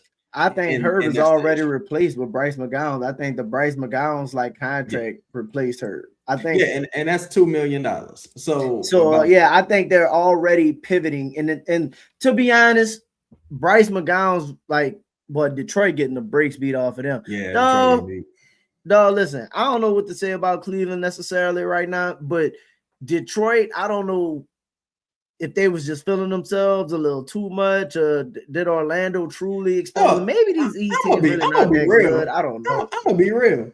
No, Trajan ain't shit. No, Trajan ain't shit. Trajan ain't shit. No. Listen, bro. No. Listen, bro. No. The nucleus of that team, Troy Weaver built. Yes. Cade, of course, was a consensus guy, but during Isaiah Stewart, I think he drafted Asar, if I'm not mistaken. That's the team. Now, Trajan did a couple things. He came with Holland and he went and signed the vets. Yeah, he came. He did a couple things. You know, I ain't gonna lie. For us, Duncan Robinson, Dennis Jenkins. You know what I'm saying? I don't really count Devontae Green, whatever. Paul Reed, like, you know, he brought a couple guys there to help insulate the youth. But the driving force of that team during the regular season was during Isaiah Stewart, Cade, and Asar. That was the real team right there. So, I mean, you signed a journeyman vets. Anyone could have did that. Tobias Harris has played well in this postseason. But, I mean, come on. To me, and now this is the last thing I'm saying, I'm sorry. To me, Cleveland tonight is just playing like they're capable of playing. Yes. Cleveland been awful this entire postseason, and they just happen to catch a couple breaks. Like, if Brandon doesn't get hurt for Toronto, Cleveland probably wins that series 4-1. Just being honest. like just being real. And like if Brandon plays, you know, they probably Toronto is out of there. Like, it don't go to 7, in my opinion. But like, you know, to me, Cleveland they've been stepping on rakes. I think they're infinitely better than Detroit, truthfully. Yes. Talk about Cleveland infinitely better than Detroit. Way better, because to me, Cleveland has talent-wise, they have higher level talent. Like, supposedly, if they play like they're supposed to. Mobley is an all-star caliber guy who's just not doing anything. The year last year. Duke ball, man. Allen's hurt out there. James Harden, 30-something years old. You got Schroeder, who's not really giving you anything. Keon Ellis not really giving you anything. I think Merrill just came back, if I'm not mistaken. Strus is up and down. Dean, what's his name, man? Is it Wade? He's missing fucking everything from behind the arc. Wide open shots going halfway down. They are just stepping on rakes and failing themselves. In my opinion, the team the dudes that carried the weight got nothing to do with Trajan Langdon. Nothing to do with them. I agree. Trajan about to have his decision-making moment with Duren in this contract. Definitely. During in this contract, everybody have those moments where you kind of gotta decide. Duren is gonna be especially how he's performing. Like, listen, the regular season is one thing. You could put yourself in a position to where you constantly in the playoffs, and Cade is an MVP candidate, so you could still always be okay. But I'm very interested to see, because now you starting to get a couple years every year. You getting years away from what was there. It's more becoming you. I'm interested to see what he do. Also, we talked about Atlanta pick at 8, right? And whatever it is they decide to do, we don't know if, and just a little bit, if Atlanta, like, who the fuck they GM or what they gonna do, if that dude gonna be good. We don't know if Bryson gonna be good. I think the worst thing you can do is, and we spoke about this last show, is presume a window has opened. Yeah. Right. And it's wide open because, again, CJ, who was one of the driving forces for that team, it's an older guy. You got to decide what you're gonna do with him. Dyson's contract is looking bad. You still got to address center. You gotta find a point guard for Jalen. Is Jalen Johnson? I think he legit, but how legit is Jalen Johnson? I think he's a dog. And I think he is. Yeah, I think he's at least at Paolo's level.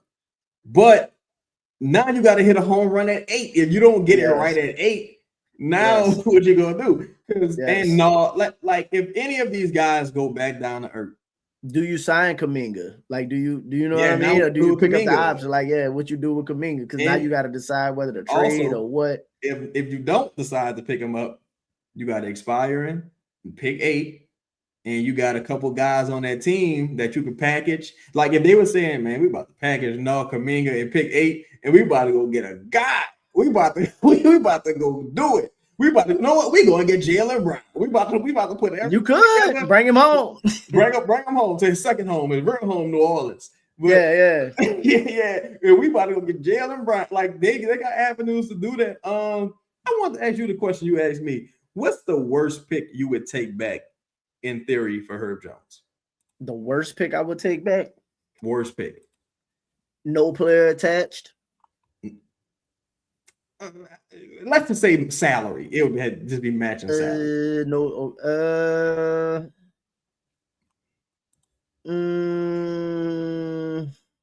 Oh my God, Duran got 8-2 tonight. Fucking trash, bro. Probably. It's been a rough postseason. I heard that he might be injured. I was told that he might be injured. I don't want to hear that excuse. I don't want to hear that excuse. Yeah, it's not the best excuse, but I don't want to hear that. I ain't gonna lie. I don't care. I don't want to hear it because you've been playing. Yeah. You've been playing throughout the whole time, and everybody's injured. That's what they say. Everybody's this time of year, a lot of people playing through stuff. Yeah, no, I don't care. You've been bad the entire postseason. Yeah, you ain't had one. This is the second series, and you've been pretty bad. You ain't had one. He could ball out game 5, game 6, but man, it's looking bad, brother. I don't even care. Even if you do have one good game, I'm out. I thought initially I wanted to say Atlanta at like 23. Like I think probably the late 20, like early 20s is probably the furthest back I'd be willing to go. Damn. Because so this is how I see Herb. I understand that Atlanta pick is actually going to San Antonio. Is it? Yeah. That San Antonio. No, the second, the 23. I thought I got them getting the pick from Cleveland. Oh, I'm sorry. I'm looking at pick 20. So pick 23. Yeah, okay. That's probably the furthest back I'd be willing to go for her because my thought is, and I understand what you're saying about the contract, but I think I put Herb on the bench and then hopefully he turns into Caruso for me, and then it allows me not into Caruso, but I'm saying I'm. Because I'm still of the mindset that we're trying to compete, right? And I just think Herb will be best used off the bench, which opens up another starting spot. But it's just, I'll say this. Even with the contract being what it is, I don't want to give him away for nothing, per se. Okay. I understand. I get it. I'm just, and listen, you know how I feel about her. So, what you're saying make excellent. You're making an excellent point. Yeah, I'd rather before I just give him away. Yeah, I'm talking about. Let me ask you this: if you were Denver and you had Christian Bond, would you just give him away? Just to rid yourself of the contract? Ooh.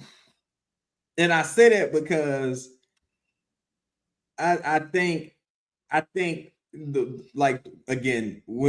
physicality is becoming like the name of the game and having some skill, of course, unless Herb come back 20 pounds heavier and now he rebounding and he just doing some stuff.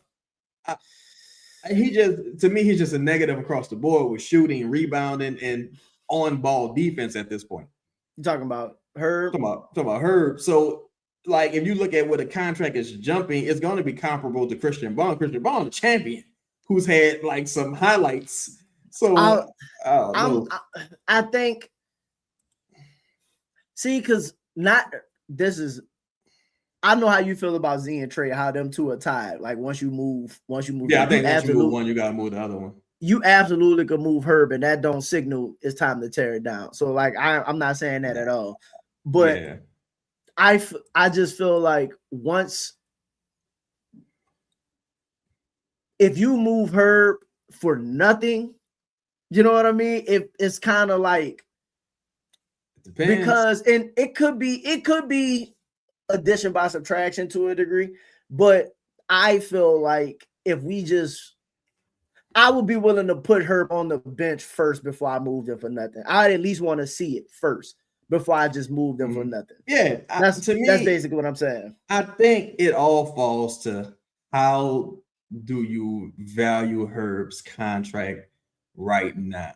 Because like during the season, right, during the season, you can say, well, Brandon was an all-star reserve, was giving buckets. I thought Brandon was the second best player on that team all season behind RJ Barrett. He had a really I thought most of the season he was better than Scotty. Most of the season. He had a really good regular season. Yeah, very good regular season. And in the postseason, you're like, fuck. This contract is kind of bunk. So, and I think with Herb is like, I'm not even worried about what you're gonna do in the postseason because I seen that's nothing. I already know what that's gonna be. It's gonna be nothing, right? In the regular season, you ain't doing nothing either. So now it's like, see, at 14, that 14 million, that shit, it's a nuisance, but it's cute. Yeah, 20 million, not a problem. Yeah, at 20, I agree with you at 20. So I look at it this way, because I agree with you at 20. It's like, what we doing at 20? We're not good enough to have you coming off the bench for 20 mil, right? Like you're like Caruso, I think is around 20 mil coming off the bench, but you are a champion. Like y'all in a true championship window. Like, so it's different. I think Herb off the bench is really, really valuable. I'm very curious because what you think Herb gonna do off the bench? That's This is how I view Herb off the bench, because Herb as a starter, the responsibility is so much more significant, right? Like he fucks up spacing. He takes they depend on him to shoot. Like they right. He has to be a positive on offense. He has to be. It's so much things that like his defense isn't, with the way the team is currently constructed, his defense to me isn't impactful enough to just like overcome the shortcomings on offense and how he limits everybody else on offense. If I put him on my bench though, and then I allow him to just off the bench go, like, you ain't worried about his fouls as much. You know what I mean? Like him being in foul trouble necessarily. That also allows me to put ideally a better person in front of him as a starter. Like Herb is a reserve playing 20-something minutes a game where you could come in, like help lock up second. In ideal scenario, ideal scenario, help lock up second units. You ideally you reduce what some teams benches can do. I think he'll be better as offensively against second units as opposed to fucking as like a third or fourth option with like Queen and all. I think he'll just help stabilize your bench a lot more as opposed to having he shoot, like he come out sometimes and he taking the first 3-4 jumpers of the game. No. To D's point, it's like, look, Detroit also has 2 all NBA caliber regular season players in Duran and Cade, and Isaiah Stewart's probably the best this season. He was top 3, top 4 best defensive big in the NBA. You also got Duncan Robinson, you got Tobias Harris. I think. See, here's the thing with her. It's like if you was making $6 million, cool. You could be Keon Ellis, whatever, right? Or a version of Keon Ellis.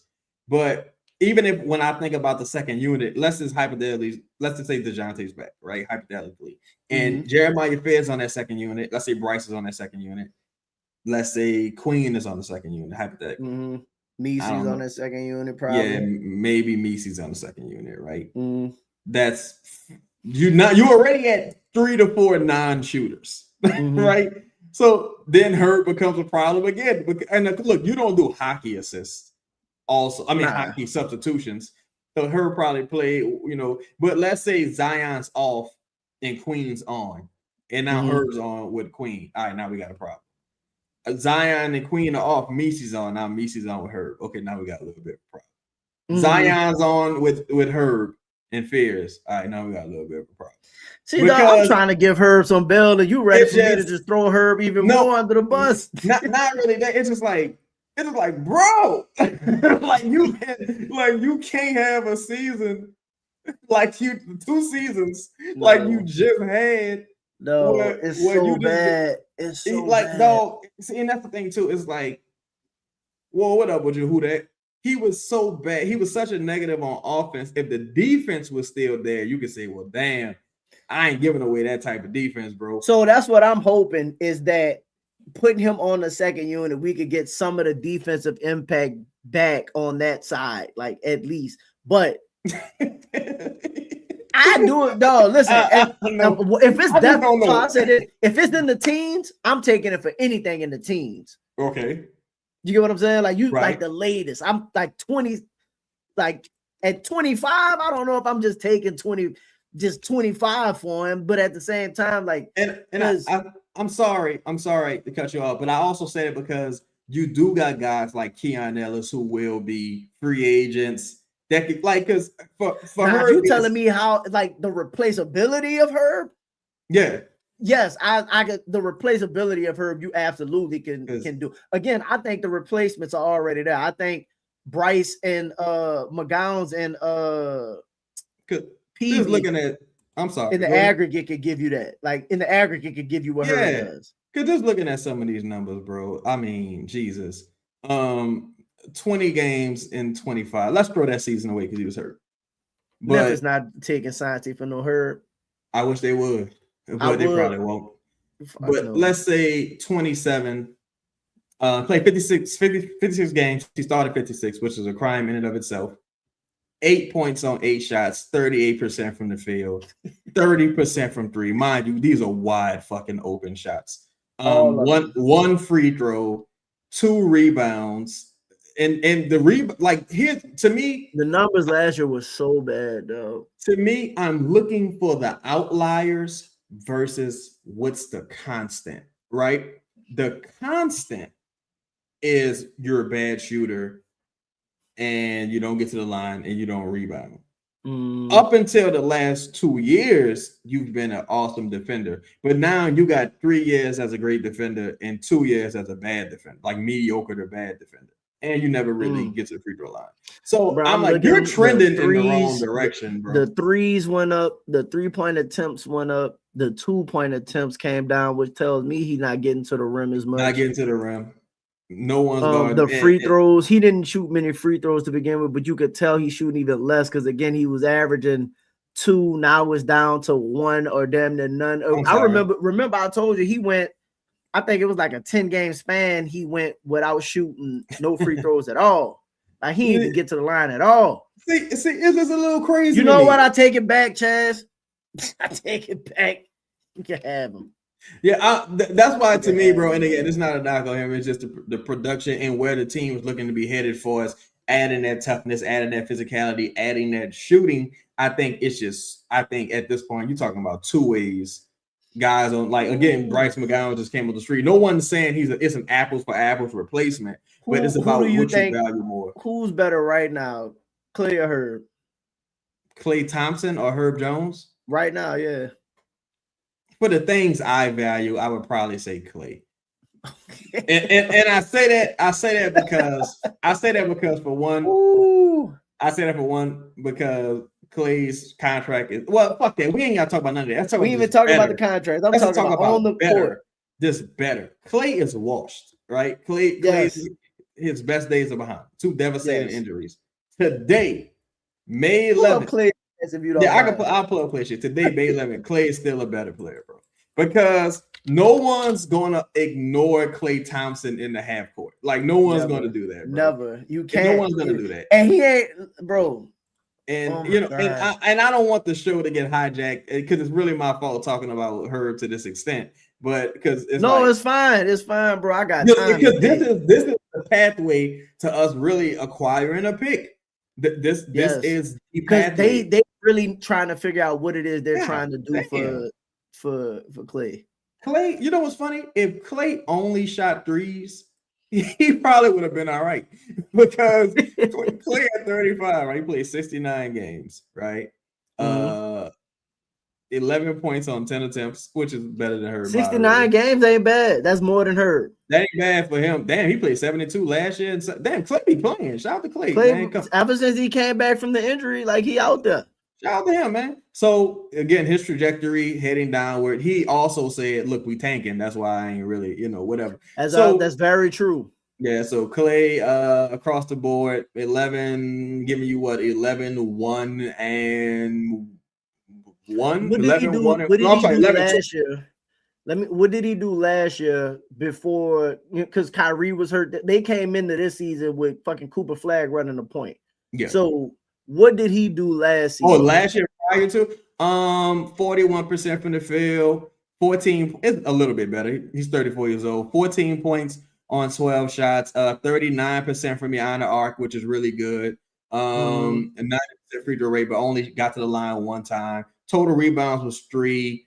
No steals, no blocks, no turnovers, 2 assists. So last year, and this is the problem, bro. Last year, as meh as the motherfucking numbers were just now, he was infinitely better than Herb Jones this year. And that's the fucked up part, problem. Bro. That's the problem, bro. Like Herb averaged 8, 2, and 3 this year. And Clay averaged what, 14? What I said, 14 last year, 14, 2, and 3. Almost 40% from 3 on like, how many attempts? Almost 8 attempts a game. Yeah, it's like the fact that this is a thing, like coming off an Achilles and an ACL. Nah, no, you guys ain't heard about his business.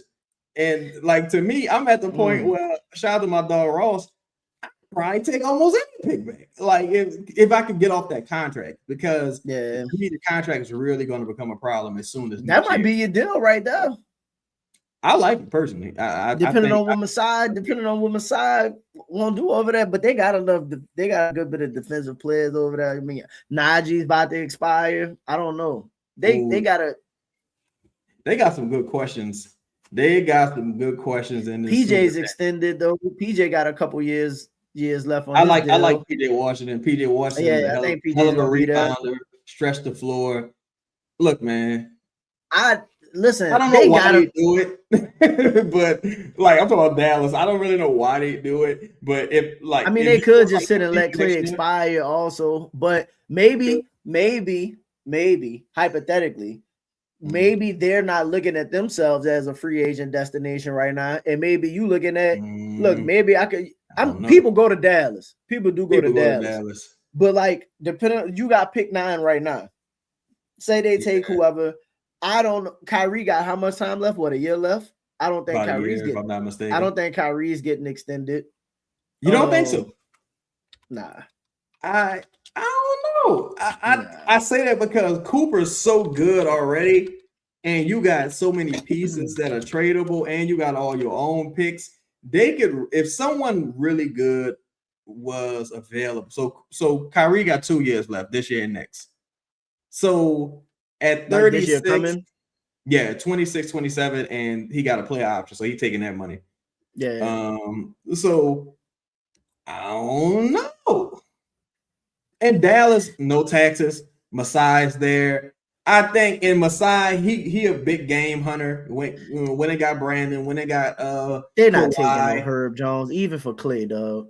Well, I'm not saying him as big game. I'm saying like, well, no, I'm just thinking in general, because my thought was my thought when I was trying to like, why would Dallas do this deal? Is like, okay, maybe they look at it as, all right, we do this deal, we get off Clay, but we still have a trade, like, because we want people to come to Dallas, or you have an opportunity to get people. Maybe they look at Herb's 20 million in a season or two. Well, shit, we could package Herb 20 with PJ 20 or whatever he make.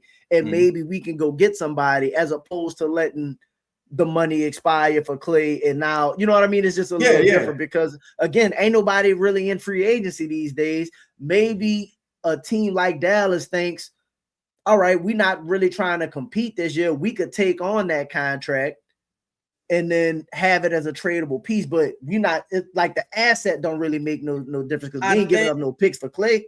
I think if you got Kyrie and Cooper and Gafford, Lively might gonna be healthy to start the season, I think they start the year trying to compete, bro. I ain't gonna lie, especially with Masai, because Cooper is already so good that he's kind of like the Anthony Davis or the Zion curse. So it's like, well, damn, I got so these good guys. early, He's make so good moves, offensively so early that it's like, well, fuck, I don't have to really wait.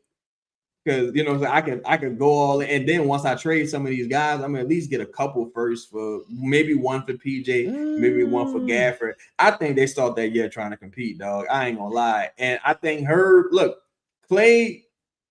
Herb to Dallas not no option. I don't know though. I don't think I don't think you get 9 for Herb. I don't think so.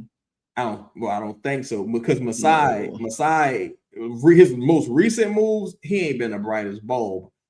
Because people talk about Masai, they're thinking about Kawhi Leonard in that one ring. They're not thinking about Quickly and Brandon Ingram and some of those things. RJ Barrett, you know. Do you think they consider? They consider? That might have not been Masai. I think he got fired before BI got that. Well, no, because BI deal happened 2 years ago. He traded for BI. I don't know if Jakob Porto is him. I gotta remember. This would be Brandon's first official year, but I mean he got traded last year, but this will be his first year playing. Yeah, because about to say he got traded and then hit them with the New Orleans and sat down. Yeah, with the ankle. Yeah. Yeah. So I'm looking at the tankathon, bro. Honestly, I don't really know. Like Golden, again, the teams that need a Herb Jones would really be interested, in my opinion. It really starts at 13 for Miami. Like, because you got Herb Jones, because they don't have to be Herb. It can be DeJounte, anybody. But you're really starting at 13, in my opinion. Now, I don't think Golden State would do this, and it wouldn't make a ton of sense. But if they were just like, look, it was so with Jordan Poole. I don't think they have avenues to do it, though. Like, they couldn't get the... I kept looking at them, and that was kind of the same thing. It's like, even if you wanted to take their pick, like, I don't think there was a way to kind of make the deal, deal work. There is, but it's a disaster. Pies? No. You could take back, this would be a disaster. You could take back Jimmy Butler. Oh my gosh. For DeJounte and maybe Poole. And they left for 11. I don't think I would do that. No, DeJounte got like how many years Jimmy now got? DeJounte, Jimmy only got 1 year. Yeah, DeJounte got at least 2 more years after this year. Nothing he got this year in the next because of the player option. So, hope if he's willing to opt out potentially and take on, for an extension with some other unfortunate team, that'd be great. But it's too many years on that deal. Just too many years, in my opinion. Who? You talking Jimmy? about no, I'm talking about DeJounte. Oh, I mean, they need somebody like that. Yeah, they need somebody like that for at least the next couple of years. So it would make some sense. The thing is, just with their contract structure, it's like I don't think you're trading for. Now, look, here's the thing. Honestly, I would probably do this just to get off the salary. Like, you got Draymond, but you think about the opportunity cost. Because if I dare trade for someone like this, who's just a total, at this point, non-threat offensively, or Jimmy, who I may not see till after the trade. Jimmy not coming. Yeah, and Jimmy wouldn't even come to New Orleans. So, like, Jimmy, just stay home. We're going to write this money off. But now that's $50-something million that you aren't able to utilize to improve your team. So then it gets ugly. Yeah, Jimmy was talking about retiring, I think. Like, you can't even. I ain't gonna lie, because even when he was healthy, Jimmy did not look good. I ain't gonna lie, though. I think realistically, you're starting at 13. You're starting at Miami. Yeah, you're talking about DeJounte and Herb for stuff like Tyler Hero or something. Tyler Hero. I would do it for Tyler Hero. Hero 13. Hero at 13 for if I got Hero at 13 for that, I'd do that. That might be an overpay. I ain't gonna lie. But if I can get Hero at 13 for DeJounte and Herb, I would do that. I would too. 1,000% would do that. Because I think you said DeJounte and Herb for Hero at 13. Yeah. And then I can take us. Because Hero is good. Like Hero can play. Hero's really good. And then I could probably still take either Cenac or Mara, because people got Mara high, but like everywhere I see him, kind of got him anywhere from 10 to 20. Yeah. And they got I do the deal. I do the deal. Yeah, look, you added some shooting. You got. Let me ask you this: Do you think you missed the opportunity anywhere else if you took that deal? To me, like, is there a better deal out there or something more fitting of your needs? What I lose in that deal, in my opinion, is tradable salary in Herb's contract.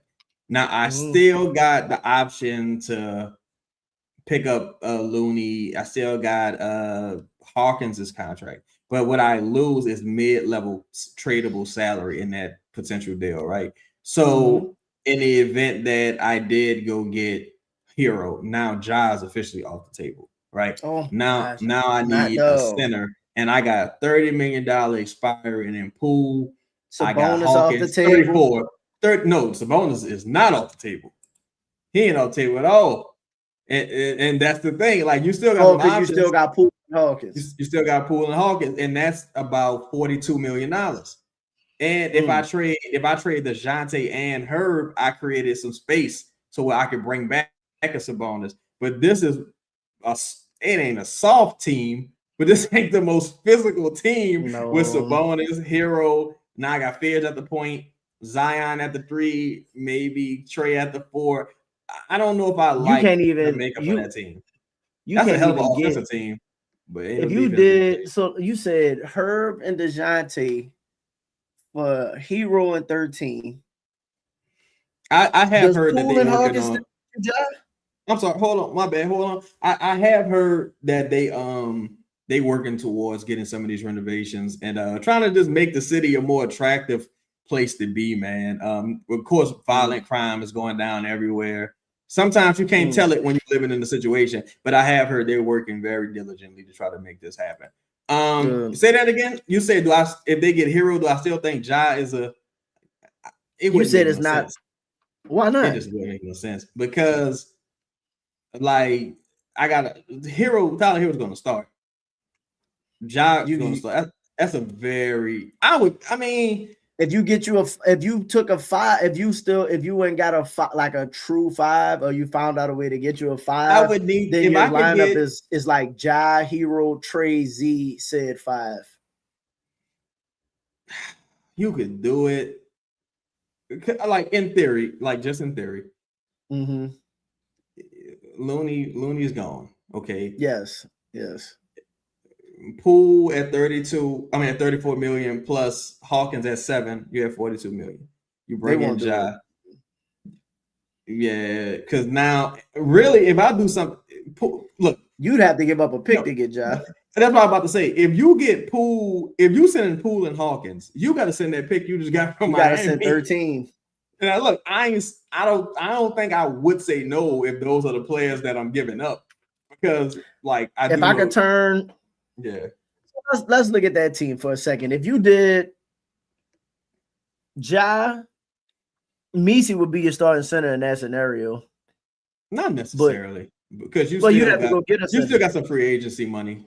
You still do. You think you could land Kessler, or he's out the? You can't land Kessler. No, I'm Kessler getting 25 million. You think Kessler getting 25 mil?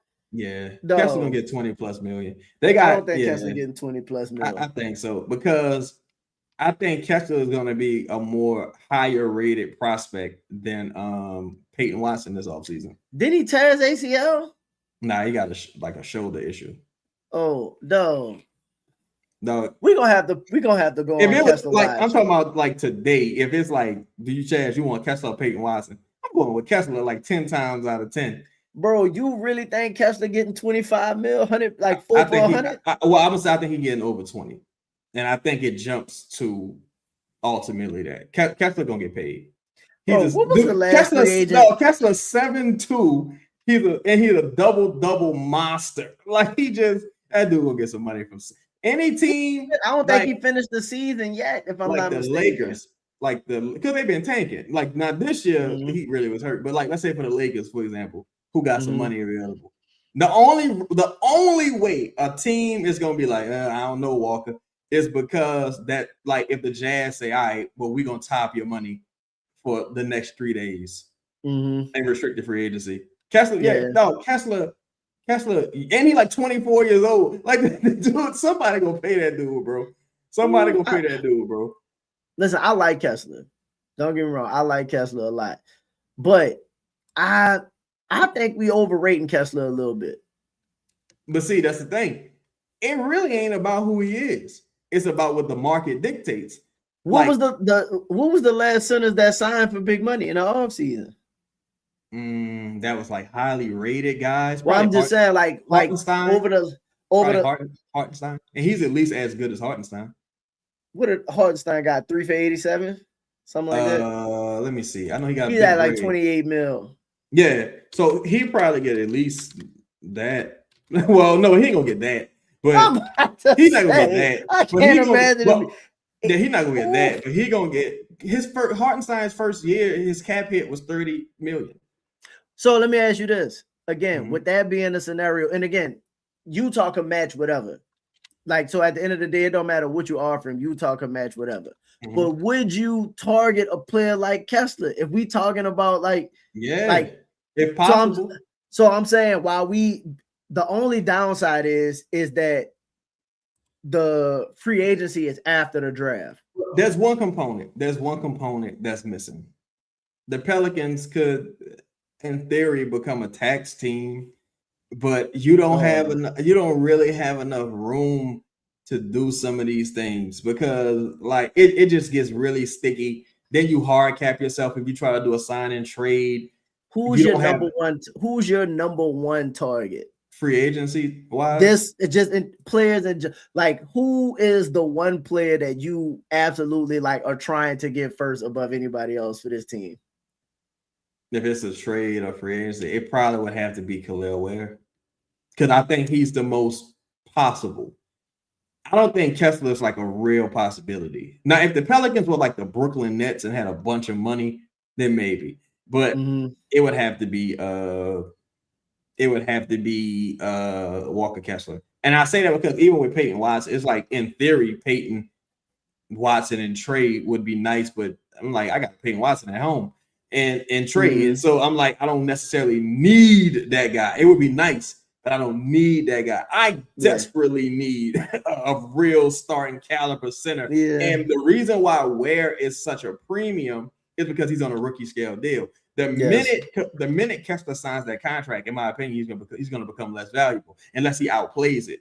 So how you gonna outplay 28 mil or 25? I think get 25. Shit, Rudy Gobert. Every time I think Rudy about to underplay his contract, this motherfucker gonna be another defensive player of the year. Rudy a Hall of Famer, bro. But what I'm saying is Walker Kessler was young. He can shoot. He can shoot the three a little bit. He a rebounding fucking animal. And like he ain't made a lot of money up until this point. I don't think him taking the qualifying offer is off the table, neither though. What is the qualifying offer? His qualifying offer would be like 15, 14, something like that. Well, his last year club option was 4, so it'd probably be like 7. Ain't no way, dog. People do it, dog. Sometimes motherfuckers do it. Like Peyton Watson had to do it, and it worked out for him. Like, no, Peyton ain't take the qualifying offer. My bad. They tried to negotiate with him, and it didn't work out. Yeah, but he like certain guys end up doing it. You know what I'm saying? And it works out for him sometimes. Sometimes it doesn't. But I think if it's enough sour grapes, he could potentially take the qualifying offer because he also ended up getting hurt. So he probably like, well, fuck, if I actually go out there and play, and this time we trying to win, they're not gonna shut me down. So if I'm a free agent off a winning team and I'm still 25, 26 years old, I'm gonna get paid. They got who do they got Filipowski, Laurie, Laurie.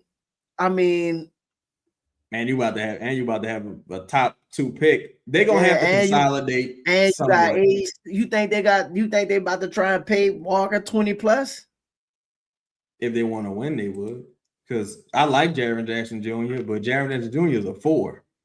Jaren Jackson Jr. was just on the team that wasn't doing shit really till Edie Do got Utah back. have any more picks? No, I think that's the only pick other than I think somebody gonna pay Walker. But see, to me, it ain't even about Utah paying them.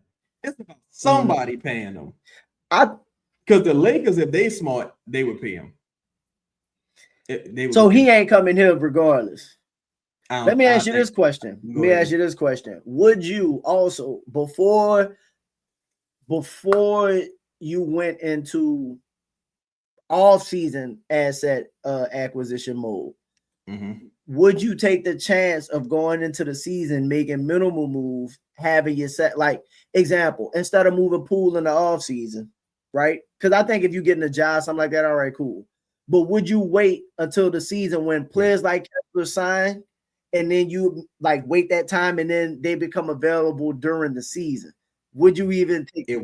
You can't take the chance. It would depend, because I would most likely be waiting till January in some of these instances, like and then somebody play their value out or whatever. Yes, just not even somebody gets hurt, and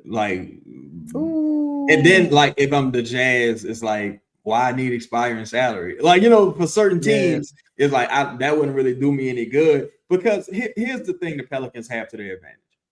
The Pelicans they can get to nearly $50 million in expiring salary, so they can take on a bad contract. I think with the Pelicans, there's very few avenues to get non-distressed assets.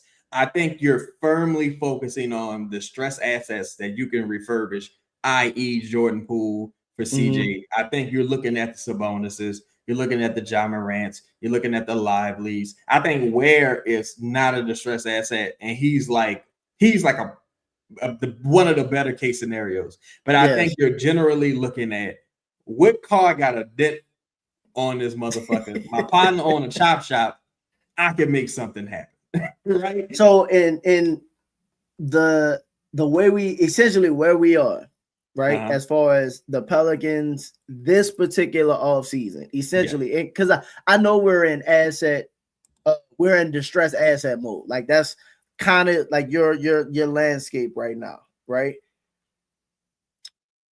Is going for using your salary that you can create for a draft pick better than using your salary that you can create for said distressed asset? Like, because if you trade for example, if you use the money to go get Ja, you're not getting a pick with Ja.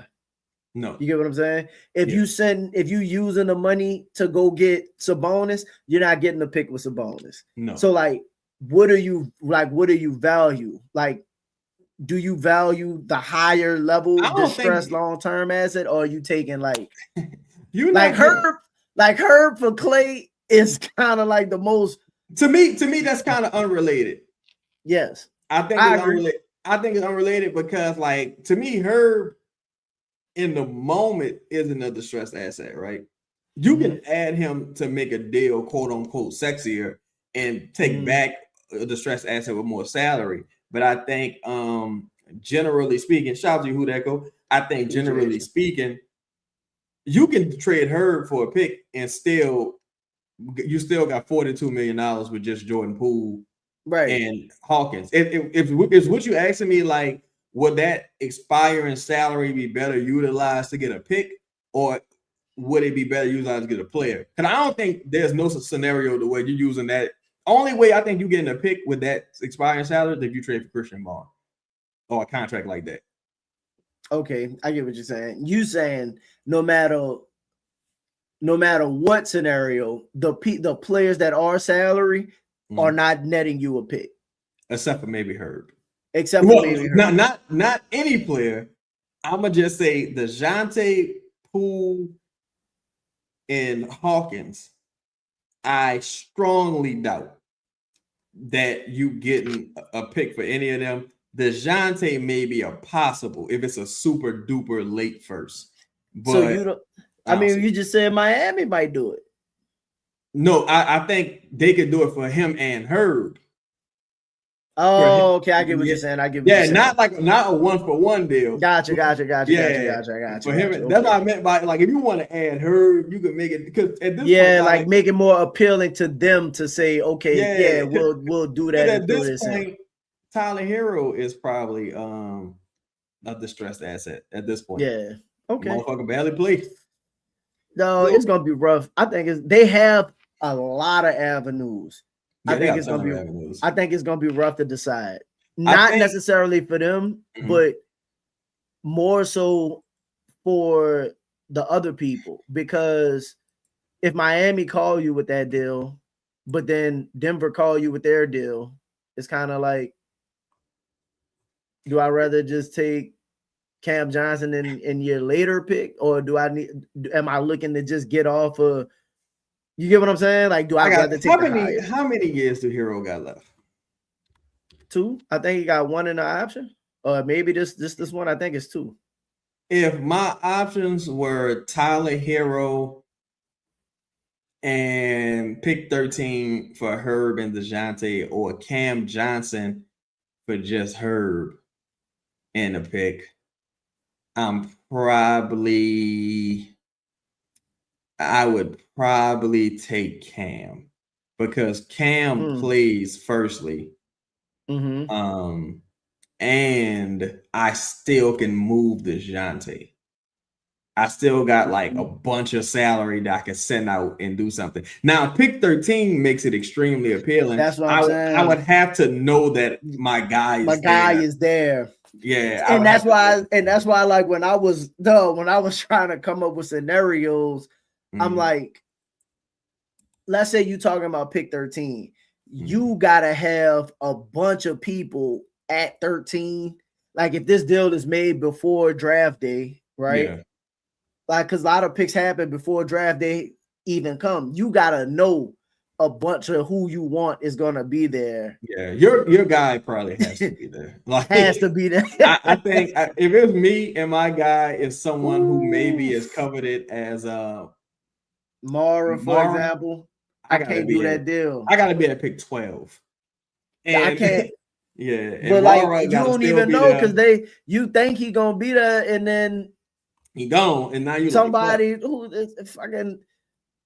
Milwaukee said, you know what, we want the next center. Or Dallas said we're gonna put another big man next to Cooper. I think one scenario, and see, Milwaukee is in a very disadvantageous position. Oh my god! Because Giannis was worth more last year than he was this year, and Portland control a large part of your future. So as much as you got to deal with New Orleans, you kind of got to deal with Portland too. So if I'm New Orleans, I probably would call Portland and be like, yo, give me the other part of that. Give me a couple of them Bucks picks, and I might give you mine. Like it's so many ways New Orleans can play it. I ain't gonna lie, New Orleans in a sweet spot because they still got all their own first. You still got a bunch of tradable salary. You just got a ton of expiring salary. You got some mid-level contracts you can put together. You got at least at minimum you got one young foundational piece in Jeremiah Fitz if you want to blow this team up. It ain't like no disrespect to Wiggins. It ain't like Trey Murphy is Wiggins in Miami. Like, you know what I'm saying? It ain't like Zion's Tyler Hero. Like these guys are gonna have more value than that. Yeah, more value. Yo, shout out to everybody in the building, man. Make sure you hit the like button. We're gonna get to some of y'all star questions and get out of here, man. Shout out to all y'all. Basketball say, what's y'all take on the Brandon Ingram injury? Obvious. Like, I think it. Go ahead. No, I'm just saying it's kind of like anytime Brandon doesn't perform, there's an apparent injury. Yeah, I mean, so I think his injury helped the Raptors make it a competitive series. Yeah, I figured though, like there was gonna come out that he had a procedure and all. Like that's typical. Toronto being a hockey town, they didn't really appreciate. No, we played through that shit. Yeah, shout out to Be Supreme. He say not relevant to the discussion right now, but just wondering when the hell are they going to hire a coach? Well, here's the thing, because some people talking about the combine. The Pelicans do have some coaches in the building. You got Be Great, You got Jody Meeks is still there. Greg Monroe is still there. You got the guy they brought in from Portland, if I'm not mistaken. He's still there. So they do have some coaches. Troy is there. Yeah, Troy. I'm just talking about for like coaches, but no, Troy, I know, but I'm just saying, like Troy, the guy who's gonna make the decision around. Yeah, you got a Troy who's like a master scout there, and here's the thing: these are just the thing people we know of. We really don't know who else they didn't hire and got in the building behind the scenes. Everything isn't made public until it's formally announced. Just like you had some people that was kind of bitching about Joe Dumas' son not being announced or listed, right? Yeah. How you know they ain't hired some other people that's not announced or listed? That's like, very what true. I'm saying? Not saying to you, Be Supreme. I'm not talking to you at all. I'm talking about like people in the local media. Like, you really just don't know. And unfortunately, when you don't know things, it opens up avenues for narratives to be created. Yeah. The coach could already know he got the job.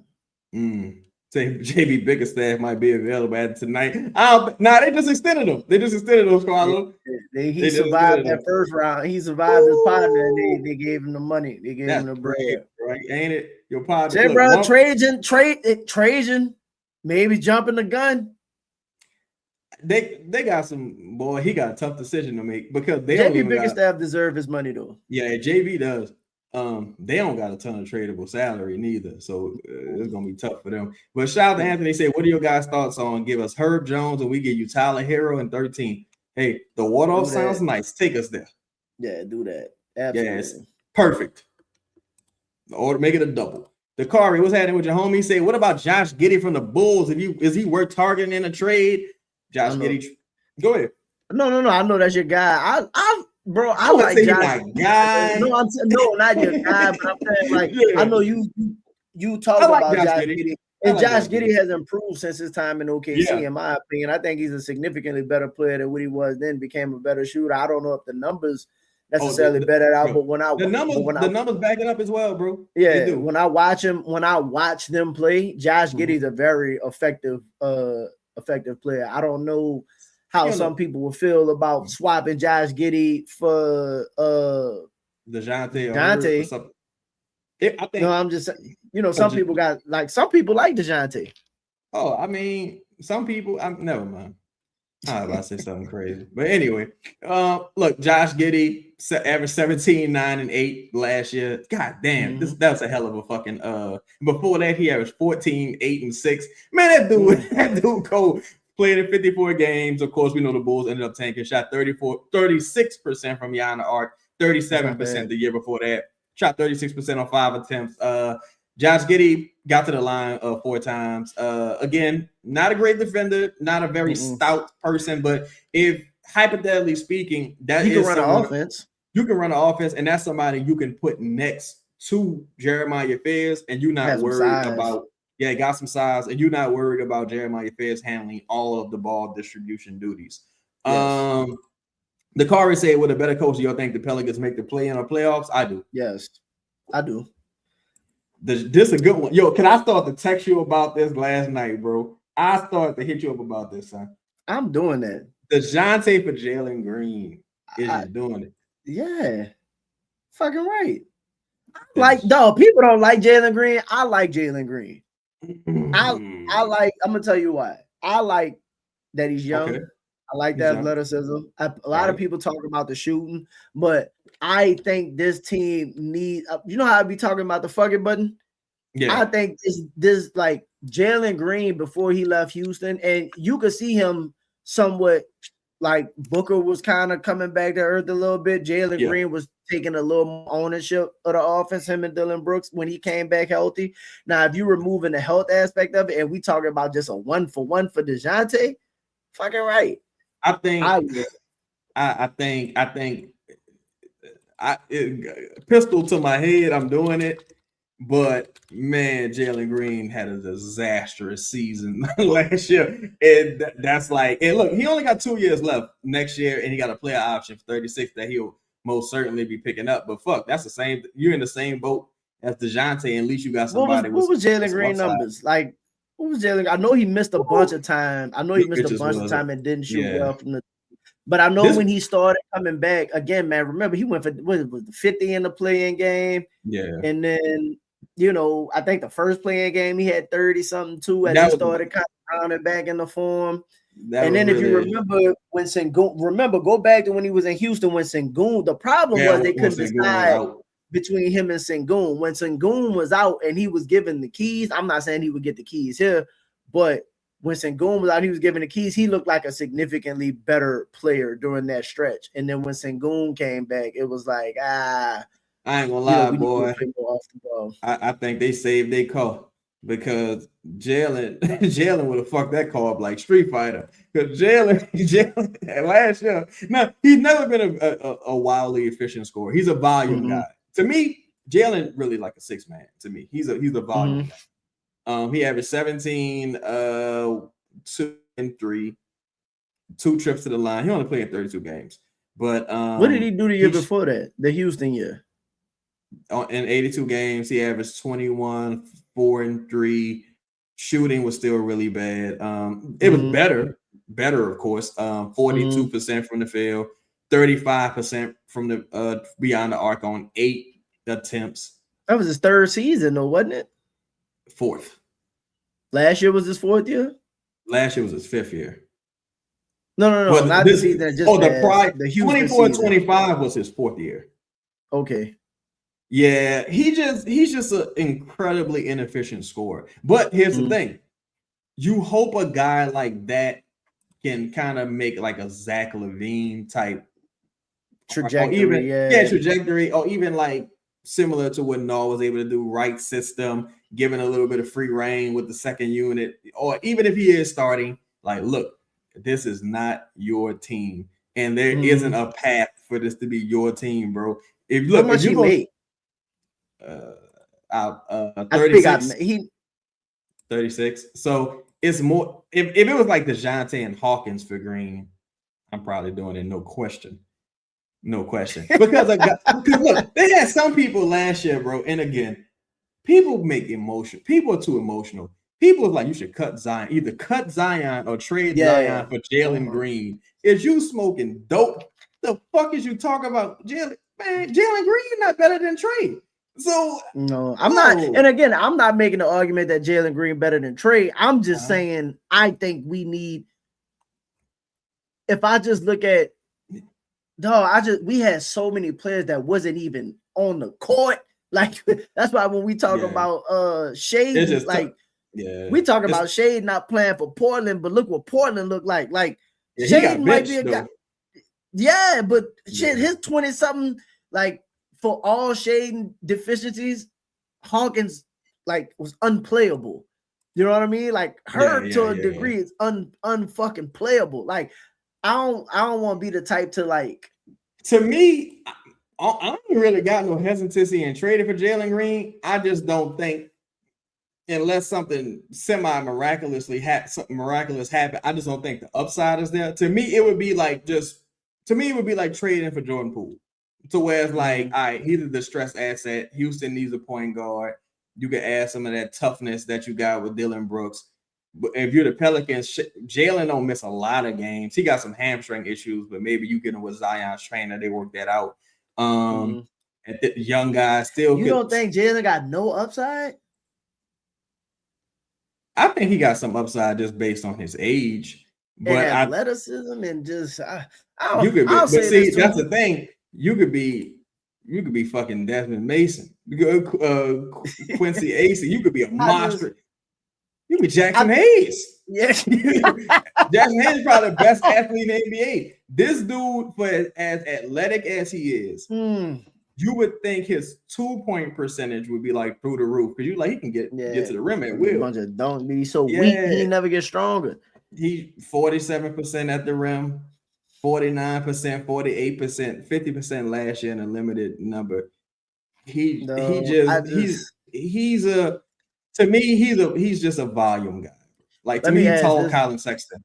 Let me ask this question too, and this might be true. A lot of players. No, how old is No now? No, a little older on the older side. I think probably about 26. He's still young. 26, something like that. Jalen Green, what, 23? He's 24. He's making 24. Okay. Yeah. He's very young. He's very young. Like, no, I think we get into similar to what Joe Dumars was saying. Like Zion is still relatively like really, really young.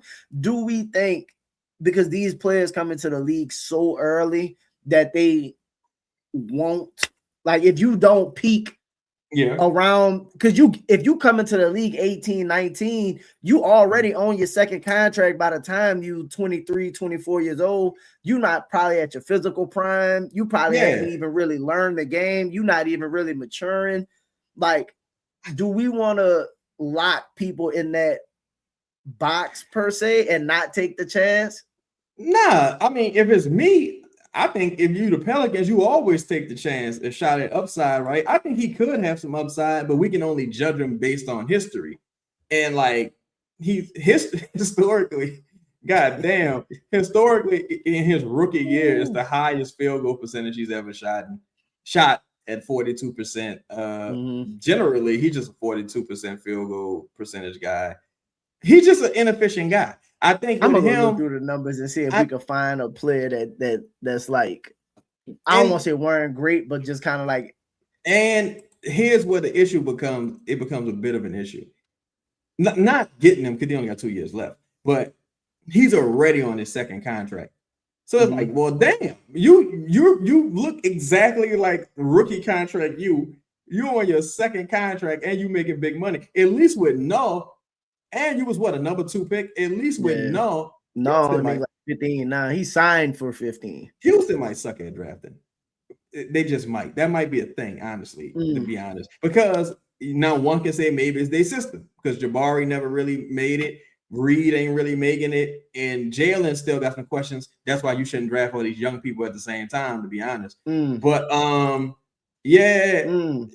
look, if it's DeJounte, really any combination of players, really, if it's DeJounte and like, because the dudes I'm trying to get rid of, it's like, if you hear, so what? Like, you know what I'm saying? If it's DeJounte and Hawkins for Jalen, I'm with it. Cool. If it's Poole for Jalen straight up, I'm with it. Cool, whatever, right? But bro is not you're not looking for him to come here and be the savior, nothing like that. He don't got a thing. And honestly, I would question starting him. Damn.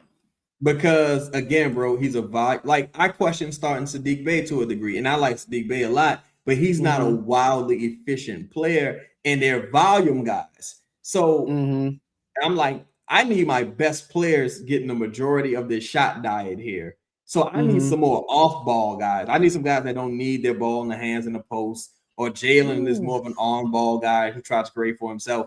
I need somebody that's comfortable taking 12, 13 shots, not 16, 17, 16, 17. Like, that's a volume guy. 17 points on 16 shots, not great. 21 on 17 isn't great, but he shot better from beyond the arc that prior year. But most of his career, he's a volume guy. And I just not sure he would start. Okay. But they got some more. Look, I would do it, but again, that you talking about, man, I don't know. Poole and for Miles Turner and Rollins, they wouldn't do that. Nah, not Rollins. I wouldn't do that. I don't want Miles Turner either, to be honest. Yeah, Miles Turner don't rebound, really, bro. I don't think he helped you that much. You don't rebound. So is there any possibility Zion is traded? I think there's a possibility of everything, but realistically, no. Like, unless somebody comes with a great offer. Yeah, that's pretty much where I'm at. I'm gonna say it's like 90% chance no. Yeah. Ace Bizzle said, do y'all think it's possible that Joe Short's declined the job and now he's kind of scramble mode? Nah, because in a situation like that, you probably need to interview you were ready to interview 4 or 5 people. So nah. Even if they do decline, it's like, we good. I done done due diligence. Got about 6 motherfuckers, Yeah, I could get a job. I think all else fellas, they still got Borrego in the back pocket if it absolutely came down to it. So you're not in a scramble. Yeah, I mean, I hope it doesn't come to that. Yeah, I don't think it will, but I'm just saying, like, I don't think they scrambling at all. I think they done enough due diligence to where I think they working on whatever they're working on, and if that for whatever reason don't work out, they've done enough to have multiple options. I think Mosley is a true option if they needed to be an option. I think Borrego is the absolute fail safe, which will be there if that's an option as well. So I think they're good. If it's between Borrego and Dennis Rodman, call it Dennis. Like, I told you, bro, Joe getting ready to come down on a Pat Riley style from the top rope, bitch. It's possible. It is possible. Sean, get it done. Whip him into shape. All right. So say, what do y'all think about De'Aaron Fox? Slept on guy. Wait, I'm sorry. I got another one. Hold on, my bad. You say, Chaz, you said the Raptors losing 5 with Ingram, but it was 2-2 before Ingram got hurt. But bro, Ingram might as well not have played in them 2 games. He got hurt. Was it game 3? Yeah, he got hurt in game 3. And I mean, did he miss? Even in like the first few games, he was ineffective game 1. They was down 2-0, wasn't they? Yeah, they was down 3-1, I think. No, was they down 3-1? No, they was down 2-1. No, they was down 2-0, and then they won 2 games in a row because the turnovers. But Brandon just had so little to do with that. Like that. It's like I guess, you know, but my bad. So final question. You say, what do y'all think about this your guy, De'Aaron Fox, slept on guy that you may be able to get for DJM for DeJounte and Bay due to Fox contract? I'm cool. I'm not doing that. I'm cool. I like Fox too, but Fox about to make $60 million for like the next 4 or 5 years, bro.